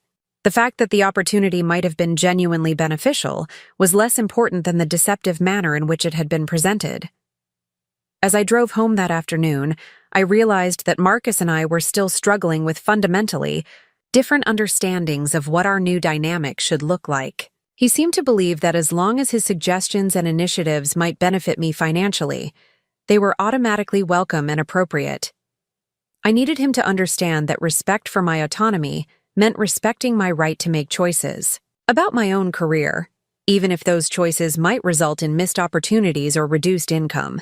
The money had given me the freedom to prioritize authenticity over optimization, and that freedom was more valuable than any business proposition he might arrange. The Pinnacle Financial lunch had been a test of whether Marcus could truly accept his reduced role in my professional decision-making, and he had failed that test by reverting to his old pattern of strategic management disguised as supportive partnership.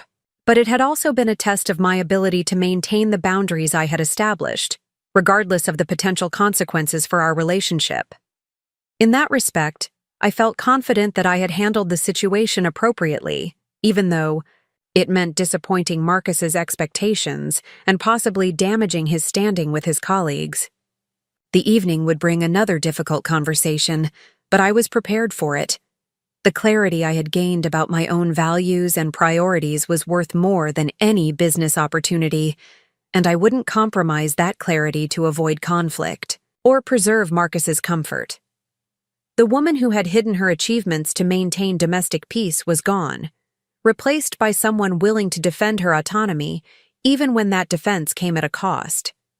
It was a transformation that went far beyond financial success, representing a fundamental shift in how I understood my own worth and my right to control my own destiny. 6 months after that awkward lunch at Pinnacle Financial, I stood in the Solomon R. Guggenheim Museum's Spiral Gallery, watching technicians install the final pieces of Convergence Digital Landscapes of Human Connection, my first major solo museum exhibition.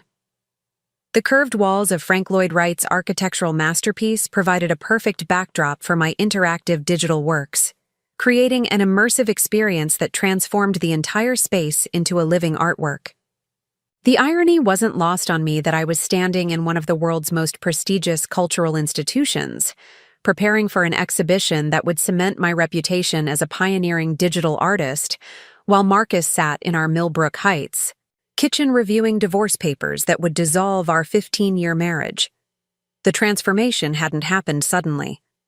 Over the months following the Pinnacle Financial incident, Marcus and I had worked diligently to rebuild our relationship on the more equitable foundation we had negotiated that Friday morning in our kitchen. For a while, it had seemed like we might succeed. Marcus had made genuine efforts to respect my autonomy and support my artistic endeavors without trying to manage or control them. He had celebrated my acceptance of the Guggenheim exhibition with authentic enthusiasm. He had accommodated my frequent travel to New York for planning meetings without complaint. He had even attended several digital art conferences with me, asking thoughtful questions and engaging with other artists and curators in ways that suggested real interest rather than strategic networking. But beneath the surface adjustments, deeper incompatibilities had become increasingly apparent. Marcus's identity was fundamentally tied to being the primary breadwinner and decision-maker in our household. My financial independence and professional success hadn't just changed our economic dynamic, it had undermined his sense of purpose and self-worth in ways that no amount of conscious effort could completely overcome. The breaking point had come 3 months earlier, during a dinner party at David and Stephanie Thompson's house.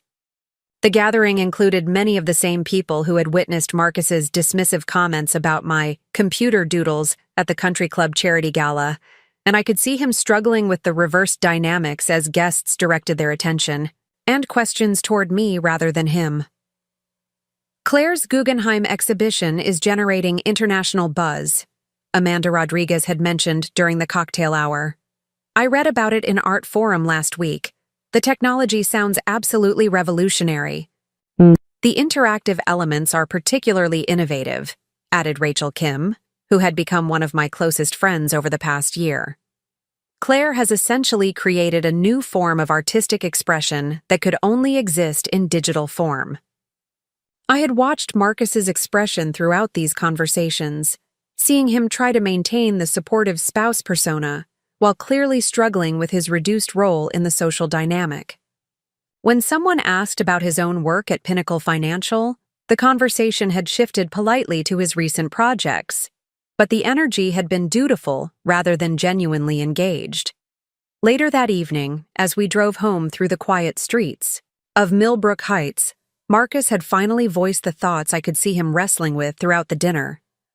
"I don't know how to be married to someone more successful than me," he had said, his voice carrying a vulnerability I rarely heard from him.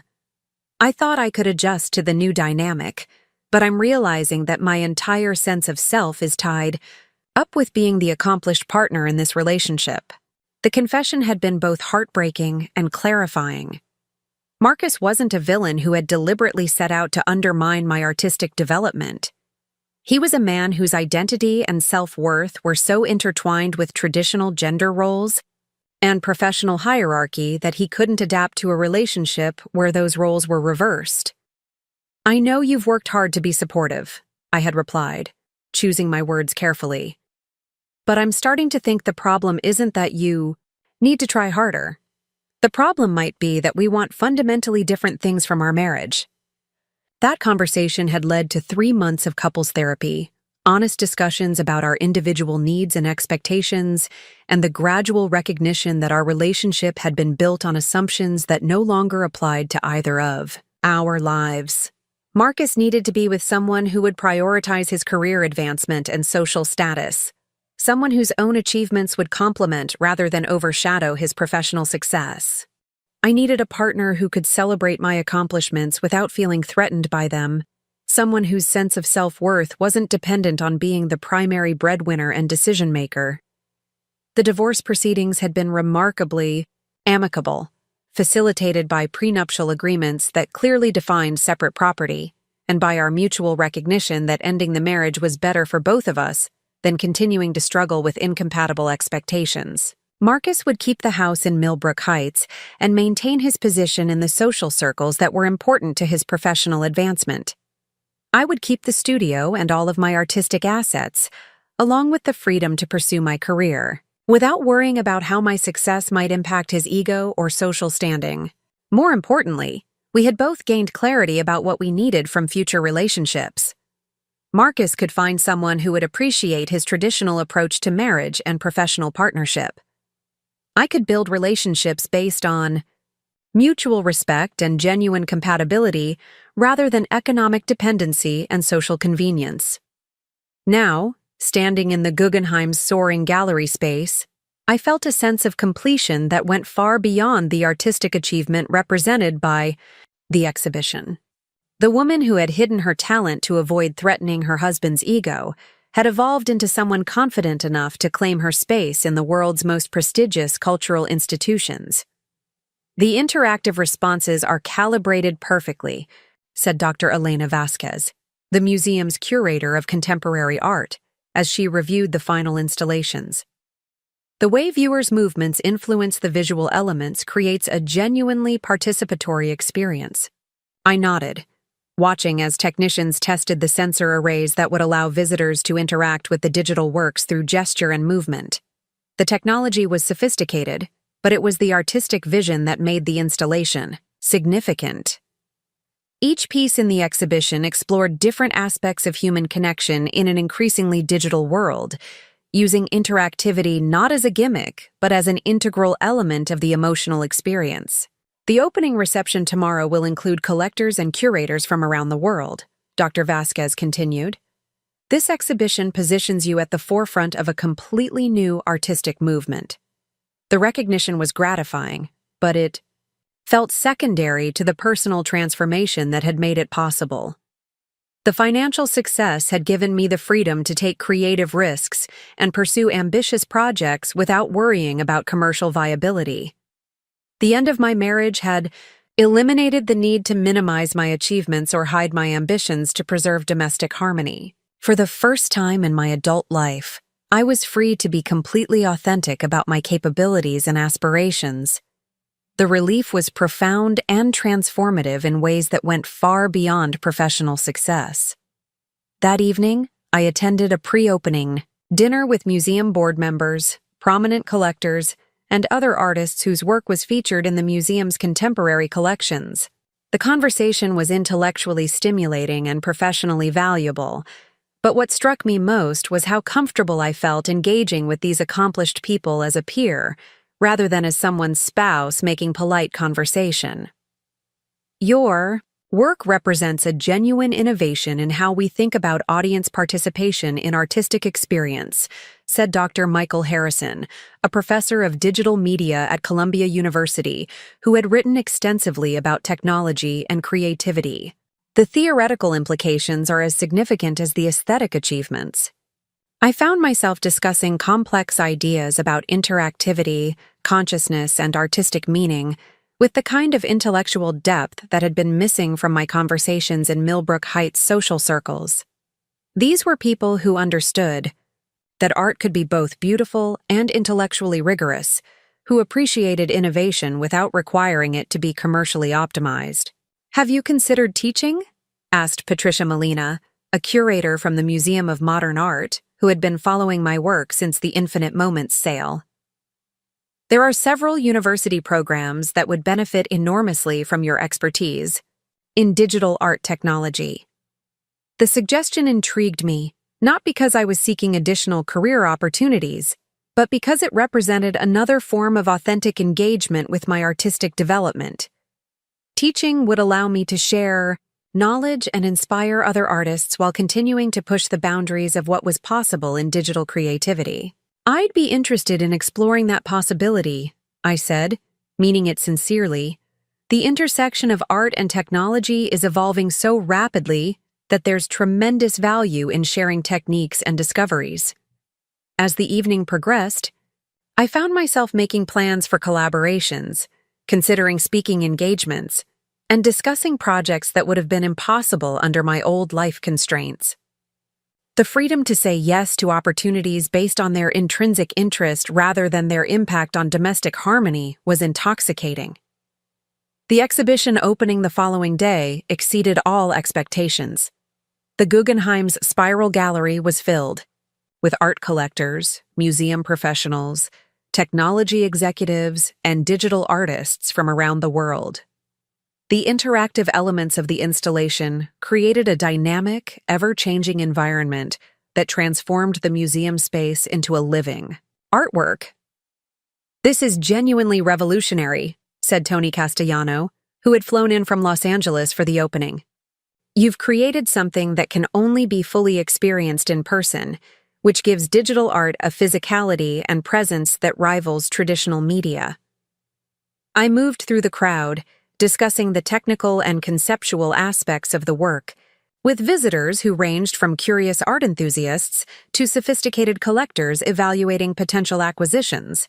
The level of engagement and understanding was far beyond anything I had experienced in my previous social contexts. "The market response has been extraordinary," Tony said during a quiet moment between conversations.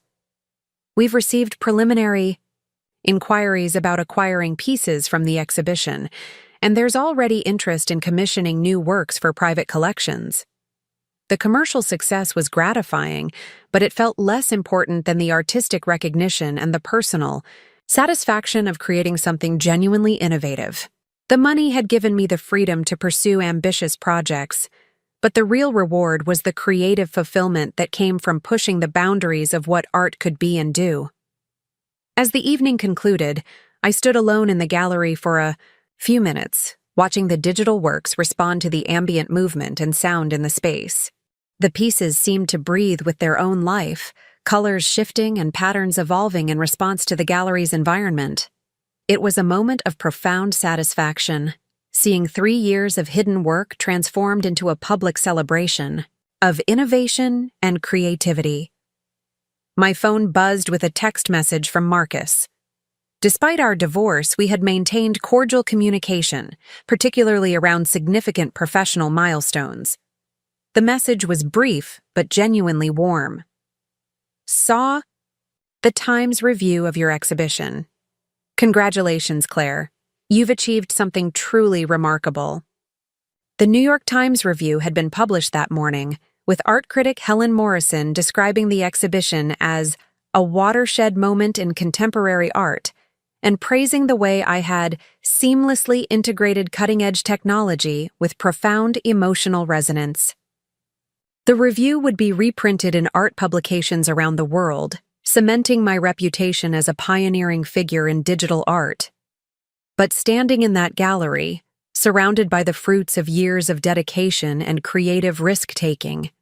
I felt most proud of the personal transformation that had made the artistic achievement possible. The woman who had apologized for taking up space in her own marriage had evolved into someone confident enough to claim space in the world's most prestigious cultural institutions. 6 months later, I was living in a converted warehouse in Brooklyn's Dumbo neighborhood, having traded the manicured perfection of Millbrook Heights for the creative energy of New York's art scene. My new studio occupied the entire top floor of the building, with floor-to-ceiling windows that offered spectacular views of the Manhattan skyline and the Brooklyn Bridge. The space was a temple to creative possibility, equipped with the most advanced digital art technology available and designed to accommodate both individual work and collaborative projects with other artists. The contrast with my former garage studio was striking, not just in terms of scale and sophistication, but in what the space represented about my willingness to prioritize my artistic development over conventional domestic comfort. The teaching component has been extraordinarily fulfilling, I told Dr. Sarah Chen, the dean of Columbia University's School of the Arts, during our monthly check-in meeting. I had accepted a visiting professor position that allowed me to share my expertise with graduate students while maintaining my own artistic practice. Your students consistently rate your courses as among the most challenging and inspiring in the program, Dr. Chen replied. The waiting list for your advanced digital media seminar is longer than any other offering in the department. Teaching had proven to be an unexpected source of creative energy. Working with young artists who were eager to push boundaries and explore new possibilities reminded me of my own sense of discovery when I first began experimenting with interactive digital art. The students' questions and experiments often sparked ideas for my own work, creating a productive cycle of mutual inspiration. I'm particularly excited about the collaborative installation project we're developing for the Venice Biennale, I said, referring to an ambitious piece that would involve 12 students working with me to create an interactive environment that responded to data from climate sensors around the world. The Venice Biennale represented the pinnacle of international art recognition, and my invitation to participate in the prestigious exhibition was a testament to how rapidly my reputation had grown since the Guggenheim show. The collaborative nature of the project reflected my growing interest in using art to address social and environmental issues, moving beyond purely aesthetic concerns to engage with urgent contemporary challenges. The university's support for that project has been remarkable, Dr. Chen noted. The engineering department's collaboration on the sensor technology is exactly the kind of interdisciplinary work that distinguishes our program. As I walked back to my studio that afternoon, crossing the Brooklyn Bridge with its spectacular views of Lower Manhattan, I reflected on how dramatically my life had changed in just 2 years. The financial success had been the catalyst, but the real transformation had been psychological and creative. I had learned to trust my own judgment, to pursue opportunities that aligned with my values rather than others' expectations, and to build relationships based on mutual respect rather than economic dependency. The divorce from Marcus had been painful but ultimately liberating. We had remained friends, exchanging occasional messages about professional achievements and personal milestones. He had recently become engaged to a marketing executive who specialized in luxury brand management, someone whose career would complement rather than compete with his own advancement at Pinnacle Financial. From everything I could tell, they were genuinely happy together, having found the kind of traditional partnership that we had never been able to create. My own romantic life had evolved more slowly but with greater intentionality. I was dating a curator from the Whitney Museum, someone who understood the demands of a creative career and shared my passion for innovative art. Our relationship was built on intellectual compatibility and mutual support rather than economic necessity or social convenience, and it felt fundamentally different from my marriage to Marcus. The response to your latest collection has been overwhelming, said Tony Castellano during our weekly phone call. We've received acquisition inquiries from 14 different institutions, and the private collector interest is unlike anything I've seen in digital art. My newest work, Symbiosis, explored the relationship between human consciousness and artificial intelligence through interactive pieces that learned and evolved based on viewer interactions. The technical complexity had required collaboration with computer scientists and cognitive researchers, but the artistic results were groundbreaking in their emotional sophistication. The piece at the Whitney has generated more visitor engagement than any digital work in their collection, Tony continued.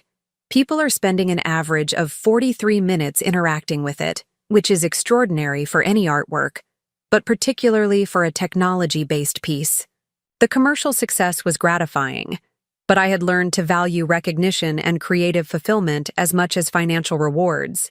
The money had given me freedom, but it was the artistic achievement and intellectual respect that provided lasting satisfaction.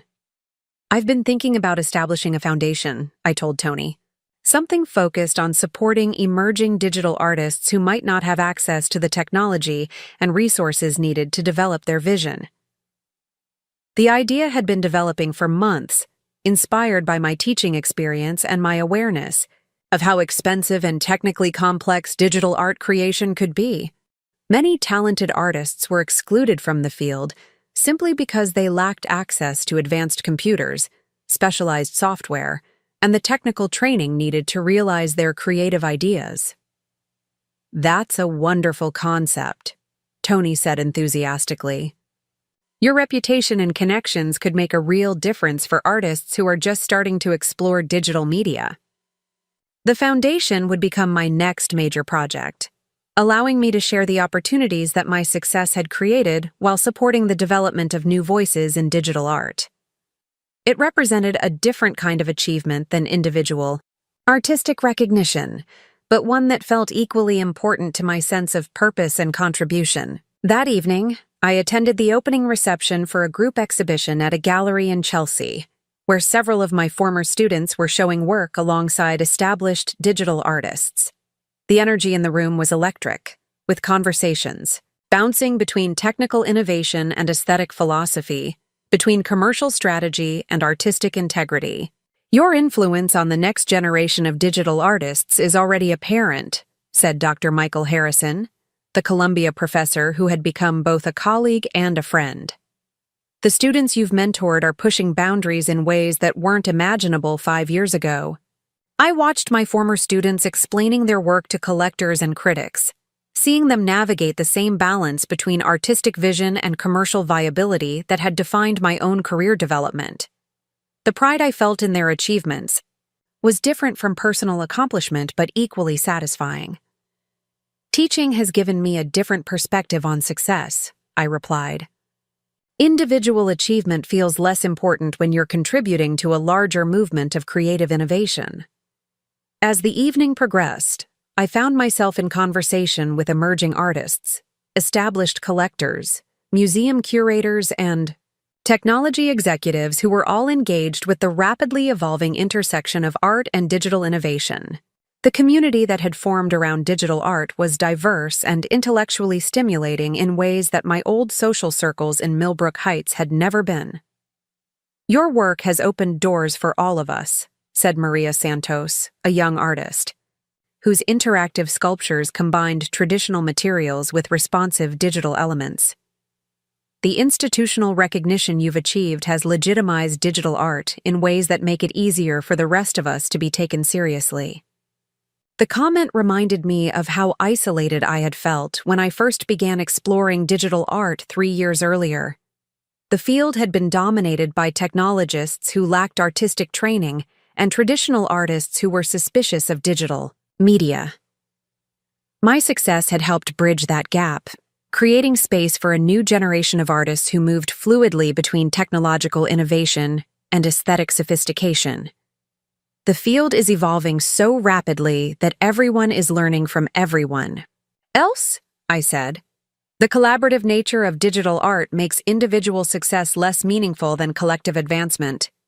By midnight, I was back in my Brooklyn studio, energized by the evening's conversations and eager to continue work on my latest project.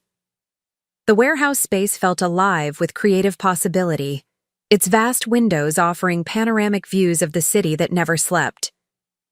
I pulled up the files for Emergence, a new collection that would explore the relationship between individual identity and collective consciousness through works that evolved based on aggregated data from social media interactions. The technical challenges were immense, requiring real-time analysis of vast data streams and translation of that information into meaningful visual experiences. But the artistic vision was clear: to create works that reflected the contemporary human experience of being simultaneously individual and connected, autonomous and influenced by collective behavior. The pieces would serve as mirrors, showing viewers how their own actions and choices were part of larger patterns of human behavior and social change. As I worked through the night, coding new interactive algorithms and sketching visual concepts, I felt the deep satisfaction that came from pursuing work that was both personally meaningful and professionally ambitious. The financial freedom had made this level of creative risk-taking possible, but it was the artistic vision that made it worthwhile. The contrast with my former life was profound.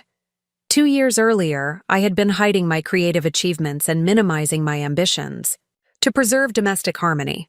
Now, I was working openly on projects that would be seen by millions of people and studied by future generations of artists and scholars. The transformation hadn't been easy or painless. Ending my marriage and rebuilding my entire social and professional life had required courage and persistence that I hadn't been sure I possessed.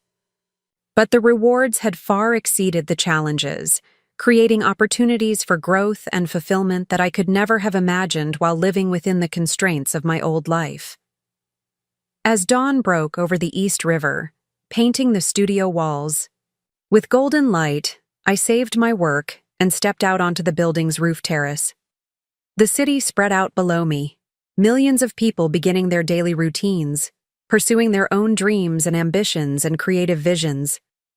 I thought about Marcus, probably having coffee in our old kitchen in Millbrook Heights, preparing for another day of corporate meetings and strategic planning. I thought about my former neighbors, maintaining their perfect lawns and attending their charity galas and measuring success through the accumulation of status symbols and social approval. There was nothing wrong with those choices, but they were no longer my choices. The money had given me the freedom to choose differently, to prioritize artistic fulfillment over social acceptance, creative risk-taking over financial security, authentic relationships over convenient partnerships. Standing on that rooftop, watching the sunrise illuminate the city that had become my new home, I felt grateful for every part of the journey that had brought me to this moment.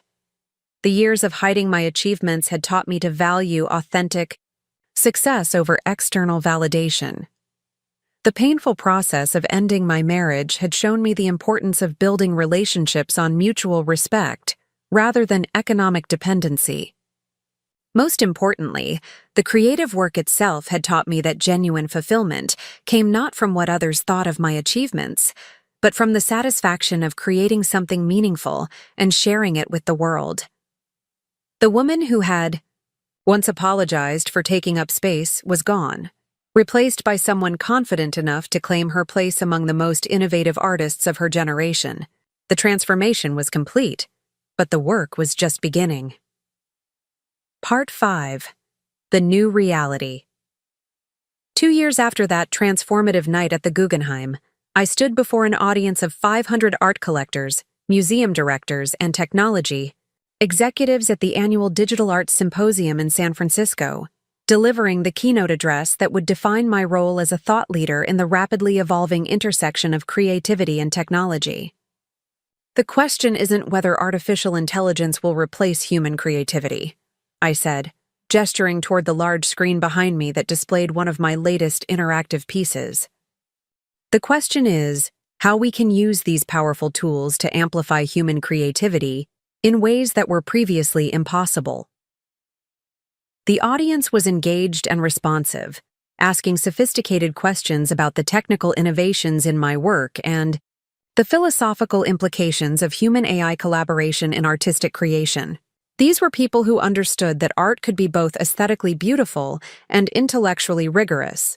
who appreciated innovation without requiring it to conform to traditional market categories.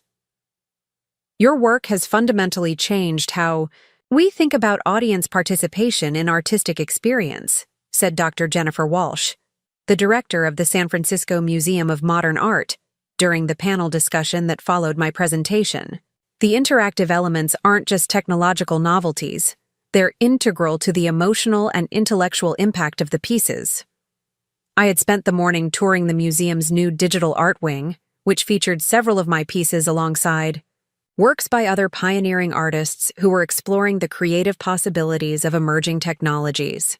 The institutional recognition was gratifying, but what struck me most was how natural it felt to be discussing complex artistic and technical concepts with people who shared my passion for creative innovation.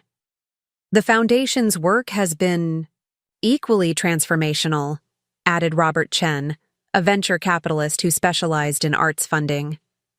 The Emerging Artist Residency Program has supported some of the most exciting new voices in digital art.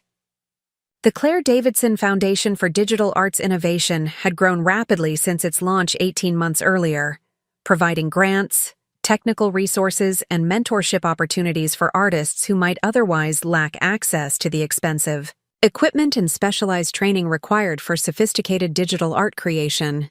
The program had already supported 67 emerging artists, several of whom had gone on to achieve significant recognition in galleries and museums around the world. Art should be accessible to people with vision and talent, regardless of their economic background, I replied. The Foundation exists to ensure that financial barriers don't prevent innovative artists from developing and sharing their creative ideas. The Foundation had become as personally fulfilling as my own artistic work, allowing me to share the opportunities that my success had created while supporting the development of new voices in digital art.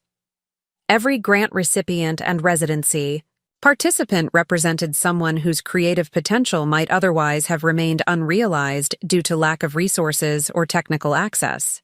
After the symposium concluded, I took a cab to the airport for the flight back to New York, where I would spend the following week preparing for the opening of my latest exhibition at the Museum of Modern Art. The show, Collective Consciousness, Art in the Age of Connection, would feature 12 new pieces that explored how individual creativity could emerge from and contribute to larger patterns of human collaboration and shared experience. During the flight, I reviewed emails from curators, collectors, and fellow artists who were following my work and the Foundation's activities with interest. The digital art community had grown exponentially over the past few years, evolving from a niche field dominated by technology enthusiasts to a recognized art movement with institutional support and serious critical attention. The Venice Biennale installation exceeded all expectations, wrote Dr. Elena Vasquez, my former curator at the Guggenheim. The collaborative piece you developed with your students has been featured in art publications around the world, and several museums have inquired about acquiring components for their permanent collections. The Venice project had indeed been a triumph, both artistically and personally. Working with 12 graduate students to create an interactive environment that responded to real-time climate data had pushed all of us to think more deeply about the relationship between art, technology, and social responsibility. The installation had attracted millions of visitors and generated international discussions about the role of art in addressing environmental challenges. I wanted to let you know that Marcus stopped by the gallery yesterday, read another message. This one from Amanda Rodriguez, who now served on the Foundation's advisory board. He seemed genuinely proud when discussing your achievements with other visitors.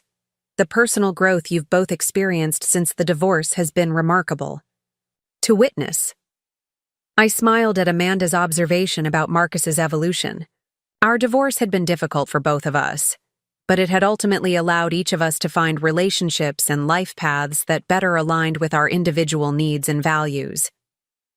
Marcus had married his marketing executive fiancée the previous year, and from all accounts, they had built the kind of traditional partnership that we had never been able to achieve. More importantly, Marcus had learned to separate his self-worth from his need to be the dominant partner in a relationship. His new wife was successful in her own right, but her career complemented rather than overshadowed his own professional advancement.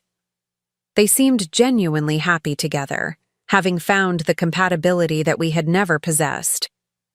"Your influence on the next generation of artists continues to expand," read a message from Dr. Sarah Chen at Columbia. "The waiting list for your graduate seminar has grown to over 200 students, and we're considering creating additional sections to meet the demand." Teaching had become an increasingly important part of my professional identity, allowing me to share technical knowledge and creative insights with artists who would carry digital art into new directions.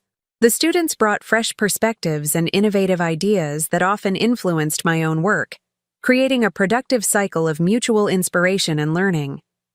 As the plane descended toward JFK Airport, I reflected on how dramatically my life had changed since that humiliating evening at the Grandview Country Club charity gala. The woman who had stood frozen while her husband mocked her computer doodles had evolved into someone whose work was studied in universities, collected by major museums, and recognized as pioneering contributions to contemporary art. But the external success felt less important than the internal transformation that had made it possible. The financial independence had given me choices, but it was the psychological growth that had enabled me to make those choices with confidence and clarity. I no longer needed anyone else's validation to know that my work was valuable. I no longer apologized for taking up space or minimized my achievements to make others comfortable. I had learned to trust my own judgment, to pursue opportunities that aligned with my values, and to build relationships based on mutual respect rather than economic dependency or social convenience. The taxi ride from the airport to my Brooklyn studio took me through neighborhoods where artists, writers, musicians, and other creative professionals had built communities around shared interests and values rather than income levels or social status. The energy was different from Millbrook Heights, more diverse and intellectually stimulating, focused on innovation and creative expression rather than the accumulation of traditional status symbols. My warehouse studio had evolved into a hub of creative activity, with visiting artists using the space for collaborative projects and foundation grant recipients attending workshops on advanced digital art techniques. The building's owner, a sculptor who had been working in Brooklyn for over 30 years, had created a community of artists who supported each other's work while maintaining individual creative independence. "The MoMA installation is progressing beautifully," said Carlos Mendez, my longtime studio manager who oversaw the technical aspects of my increasingly complex projects. "The sensor arrays arrived this morning, and the programming team has completed the initial calibration tests." Carlos had joined my team 18 months earlier, after completing his master's degree in digital media at NYU. His combination of technical expertise and artistic sensibility made him invaluable for managing the complex logistics of museum installations and collaborative projects.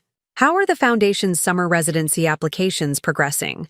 I asked, settling into my desk to review the day's correspondence. "We received over 400 applications for 12 positions," Carlos replied. "The selection committee has narrowed it down to 50 finalists and will need to make final decisions by the end of next week." The Foundation's residency program had become highly competitive, attracting applications from emerging artists around the world who wanted to develop their digital art skills using professional-grade equipment and mentorship from experienced practitioners. The program provided full funding for 3-month residencies that included studio space, technical training, and exhibition opportunities. "The quality of applications has been extraordinary this year," said Dr. Maria Santos, the Foundation's artistic director, joining our conversation via video call from her office in Los Angeles. "We're seeing sophisticated proposals from artists who are pushing the boundaries of what's possible in digital media." Maria had been one of my earliest students at Columbia and had gone on to achieve significant recognition for her own innovative work combining traditional sculpture with responsive digital elements. Her appointment as the foundation's artistic director reflected my commitment to supporting emerging artists, not just as grant recipients, but as professional partners in building the digital art community. I'm particularly excited about the collaborative projects with international artists, Maria continued. The partnership with the London Digital Arts Collective has created opportunities for cross-cultural artistic exchange that wouldn't have existed otherwise. As evening approached, I walked out onto the studio's roof terrace to watch the sunset. Over Manhattan, the city skyline was a constant source of inspiration, its patterns of light and movement reflecting the kind of complex, ever-changing beauty that I tried to capture in my interactive digital works. My phone buzzed with a text message from James Morrison, the Whitney Museum curator I had been dating for 8 months. "Dinner at 8? I have news about the retrospective proposal." James and I had met at a digital art conference in Miami, where we had spent hours discussing the challenges and opportunities of presenting technology-based art in traditional museum settings. Our relationship had developed slowly but steadily, built on intellectual compatibility and shared passion for innovative art rather than economic necessity or social convenience. The retrospective he was referring to would be a comprehensive survey of my work over the past 5 years, potentially the largest exhibition of digital art in the Whitney's history. The proposal was still under review by the museum's board, but early indications suggested strong support from both curators and trustees. "Looking forward to it," I texted back. "Good news or challenging news?" "Definitely good," came his immediate reply. "Board approval, target date next fall." I smiled, feeling the familiar excitement that came with new professional opportunities, combined with the deeper satisfaction of sharing those opportunities with someone who genuinely understood their significance. The relationship with James felt fundamentally different from my marriage to Marcus, built on mutual respect and shared interests rather than traditional gender roles and economic dependency. As I prepared to leave the studio for dinner, I took a final look at the work in progress that filled the vast space. Canvases, computer screens, and electronic components shared space with traditional art materials, reflecting the hybrid nature of contemporary creative practice.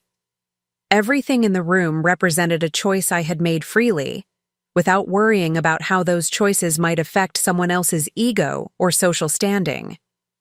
The financial success had made this freedom possible, but it was the psychological transformation that had made it meaningful.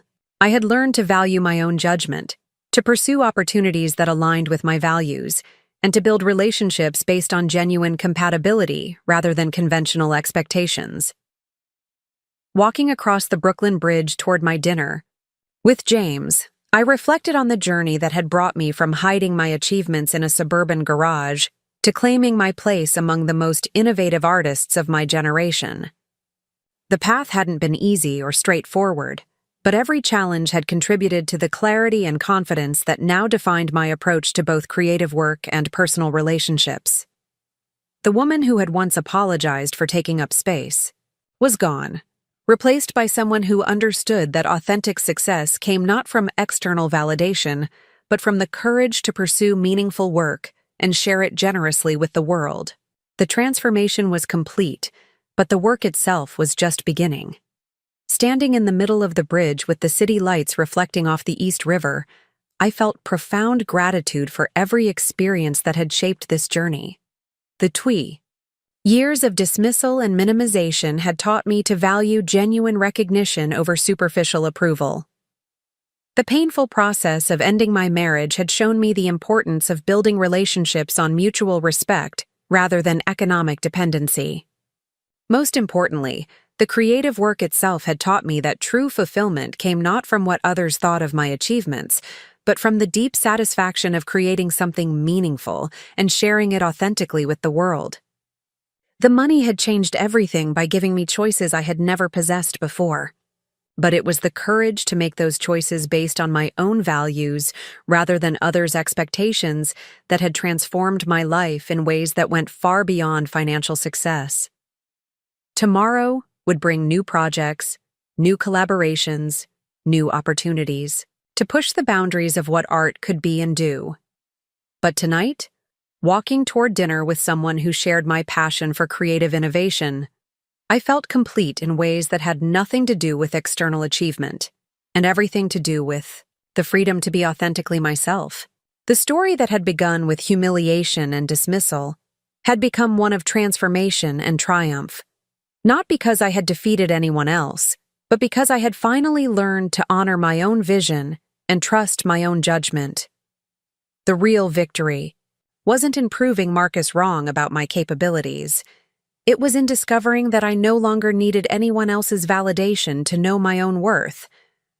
The future stretched ahead full of possibility, and for the first time in my life, I was free to embrace it completely.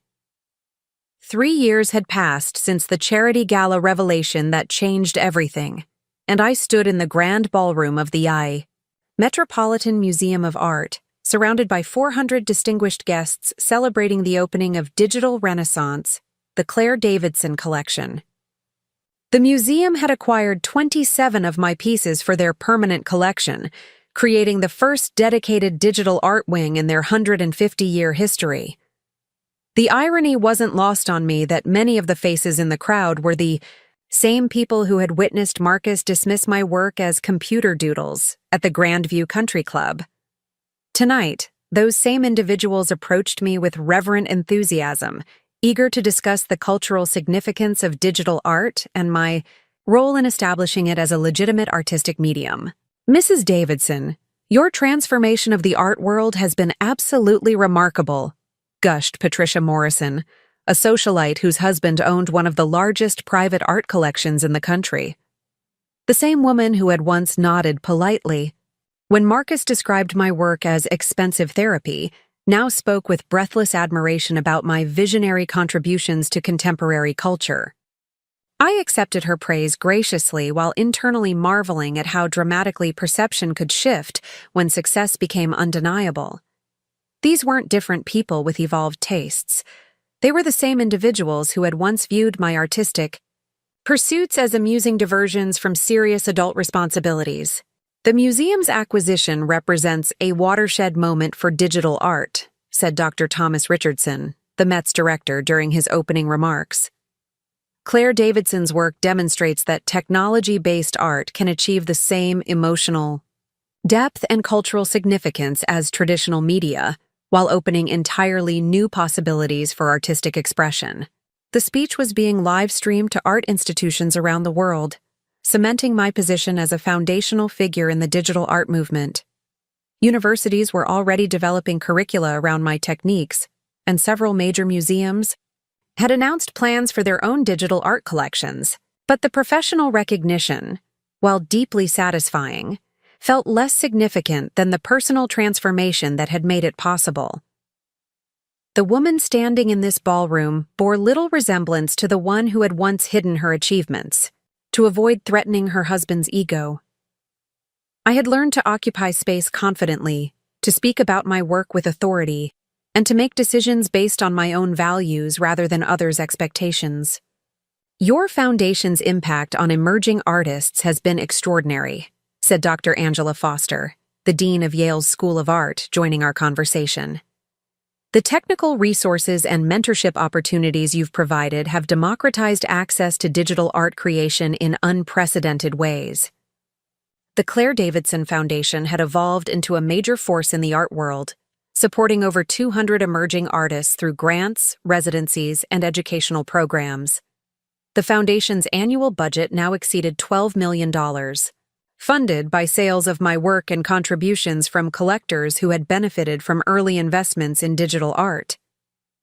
Every artist deserves the opportunity to develop their vision without being constrained by economic limitations, I replied. The foundation exists to ensure that talent and creativity matter more than financial background or institutional connections.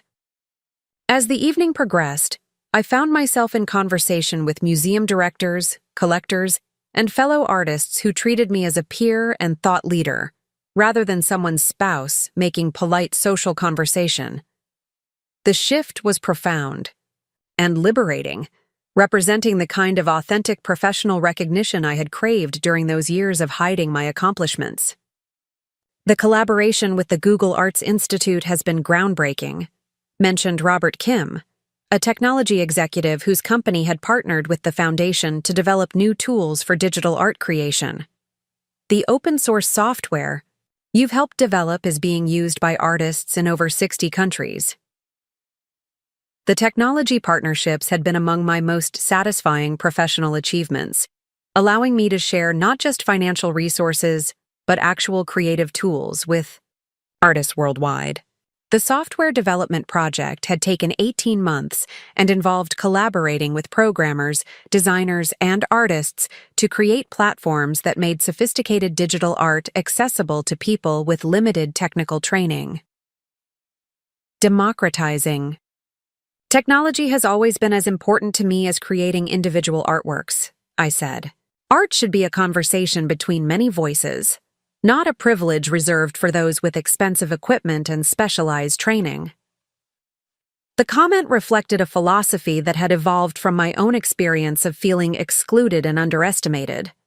Having struggled to gain recognition for my work, I was committed to ensuring that other talented artists wouldn't face similar barriers to entry or development. Speaking of conversations, interrupted James Morrison, appearing at my side with his characteristic warm smile, I believe someone is eager to speak with you. James gestured toward a young woman standing nervously near one of my digital installations, clearly wanting to approach but uncertain about interrupting my conversations with established art world figures. She appeared to be in her early 20s, with the kind of intense focus that I recognized in serious artists. Excuse me, I said to the group, walking over to the young woman with genuine curiosity about what she wanted to share. Ms. Davidson, I'm Sarah Chen, she said, her voice trembling slightly with excitement and nervousness. I'm a graduate student at Parsons, and your work completely changed how I think about art and technology. Sarah explained that she had been studying traditional painting when she first encountered my digital installations 2 years earlier. The experience had inspired her to learn programming and digital design, despite having no technical background and limited financial resources for equipment. I applied for your foundation's residency program 3 times before being accepted, she continued. The 3 months I spent in your Brooklyn studio were transformational. I learned more about creative possibility than I had in 4 years of formal art education. Sarah showed me images on her phone of the work she had created during and after her residency, sophisticated interactive pieces that combined traditional painting techniques with responsive digital elements. The quality was impressive, but what struck me most was the confidence in her artistic vision. I wanted to thank you personally, Sarah said. Not just for the technical training and equipment access, but for proving that art can be both innovative and meaningful. Your success gave me permission to pursue my own unconventional ideas. The conversation reminded me of my own journey from isolation to recognition, and the crucial role that encouragement and support had played in my development. Sarah represented hundreds of emerging artists who had benefited from foundation programs, each carrying digital art into new directions and applications. Your work is already making important contributions to the field, I replied sincerely. The Foundation's mission is to support artists like you who are pushing boundaries and exploring new possibilities. As Sarah walked away to rejoin her friends, I felt a deep sense of satisfaction that went beyond personal achievement. The success of my own work had created opportunities for other artists to develop their vision, multiplying the impact of my initial breakthrough in ways that individual recognition alone could never accomplish. That's the real legacy, said Dr. Maria Santos, appearing beside me with a glass of champagne. Maria had transitioned from Foundation Artistic Director to Independent Curator, organizing digital art exhibitions for museums around the world. Not just your own artistic contributions, but the entire movement you've helped create. Maria was right. The digital art community that had emerged over the past few years included hundreds of artists, curators, collectors, and technologists who were collectively expanding the definition of what art could be and do. My success had been the catalyst, but the movement now had its own momentum and direction. The retrospective at the Whitney next month will include work from 12 Foundation alumni, Maria continued. It's remarkable to see how diverse and sophisticated the field has become. The Whitney retrospective would be the largest exhibition of my work to date, spanning 15 years of creative development from my earliest digital experiments to my latest AI collaboration projects. The show would also feature pieces by other artists whose work had been influenced by or developed in response to my innovations. James mentioned that you're considering the Venice Biennale directorship offer, Maria said, referring to an invitation I had received the previous week to serve as curator for the next international exhibition. The Venice Biennale represented the pinnacle of art world recognition, and the invitation to curate the prestigious exhibition was acknowledgement of my influence on contemporary artistic discourse. The position would require 2 years of intensive work, traveling globally to identify and develop new artistic voices for the world's most important art exhibition. I'm seriously considering it, I replied. The opportunity to shape international conversation about art and technology would be extraordinary. The evening concluded with Dr. Richardson's announcement that the Met was establishing an annual lecture series in my name, focused on the intersection of art and technology. The Claire Davidson Lectures would bring leading thinkers and creators to New York for public discussions about the future of creative expression in an increasingly digital world. This honor reflects not just your artistic achievements, Dr. Richardson said during his closing remarks, but your role as a thought leader who has fundamentally changed how cultural institutions think about contemporary art. The lecture series represented the kind of institutional recognition that solidified artistic legacy, ensuring that my contributions would continue influencing future generations of artists and thinkers. It was the sort of achievement that Marcus and his colleagues at Pinnacle Financial could understand and respect, even if they still didn't fully appreciate the artistic vision that had made it possible. As the crowd began to disperse, I noticed a familiar figure near the museum's entrance. Marcus stood with his wife, Jennifer, examining one of my digital installations with what appeared to be genuine interest and admiration. Our eyes met across the room, and he raised his champagne glass in a subtle toast of acknowledgement. I walked over to greet them, curious about what Marcus would say about the evening's celebration. Our relationship had evolved into cordial friendship over the past few years, built on mutual respect for each other's achievements and recognition that our divorce had been beneficial for both of us. "Claire, congratulations," Marcus said warmly, embracing me with genuine affection. "This exhibition is extraordinary. I'm genuinely proud of what you've accomplished." Jennifer, whom I had met several times at social events, added her own enthusiastic praise. "The pieces are unlike anything I've ever experienced. The way they respond to movement and interaction is absolutely magical." "Thank you both," I replied. "It means a great deal to have your support." The conversation was comfortable and authentic, free from the tension and resentment that had characterized our final years of marriage.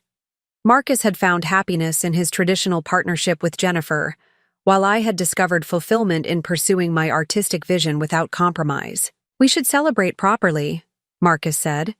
"Jennifer and I would love to take you and James to dinner later this week if you're available." The invitation reflected how dramatically our relationship had evolved. Marcus no longer felt threatened by my success, partly because he had found his own satisfaction in conventional achievement, and partly because enough time had passed for wounds to heal and perspectives to mature. "I'd enjoy that," I said sincerely. "Let's find a time that works for everyone." After Marcus and Jennifer departed, James and I remained in the gallery for a few additional minutes, enjoying the quiet after the excitement of the opening reception. The digital installations continued their subtle animations, responding to our presence with gentle shifts in color and pattern. "How does it feel?" James asked, gesturing toward the plaques that identified the pieces as part of the museum's permanent collection. I considered his question carefully, trying to articulate the complex emotions of the evening. The professional recognition was deeply satisfying, representing the culmination of years of dedicated work and creative risk-taking. But the personal transformation felt more significant than any external achievement. "It feels like completion," I said finally. "Not the end of something, but the fulfillment of potential that existed all along." The woman who had once hidden her achievements to avoid threatening her husband's ego had evolved into someone confident enough to claim her place among the most important artists of her generation. The journey hadn't been easy, but every challenge had contributed to the clarity and strength that now defined my approach to both creative work and personal relationships. "The Venice Biennale offer represents an incredible opportunity," James said, broaching the subject that we had been discussing privately for several weeks. "The curator position would require extensive travel and time away from my New York-based life and relationships. It was exactly the kind of career decision that I could now make based purely on artistic and professional considerations, without worrying about how those choices might affect someone else's ego or social standing."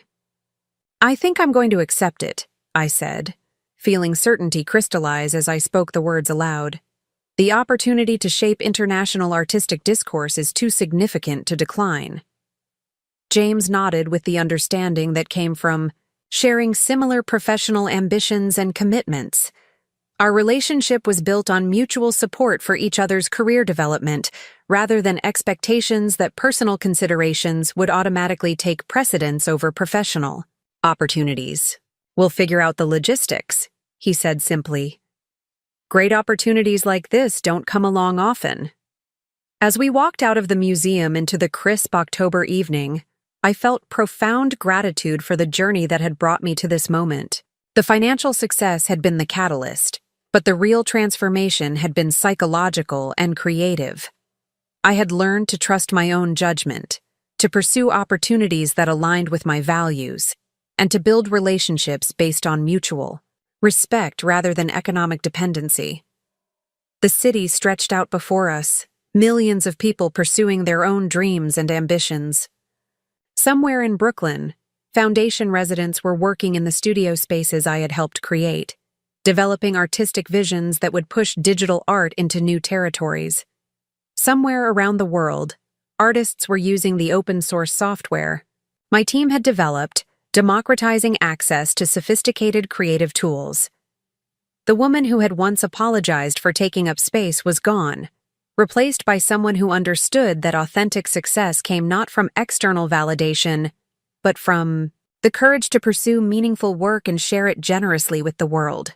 Standing on the museum steps with James, looking out at the city that had become my home and creative community, I felt complete in ways that had everything to do with personal authenticity and nothing to do with others' approval.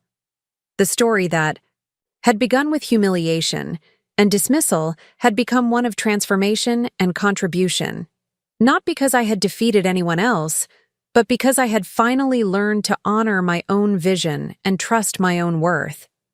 The future stretched ahead full of possibility, from the Venice Biennale to new artistic collaborations to continued growth of the Foundation's impact.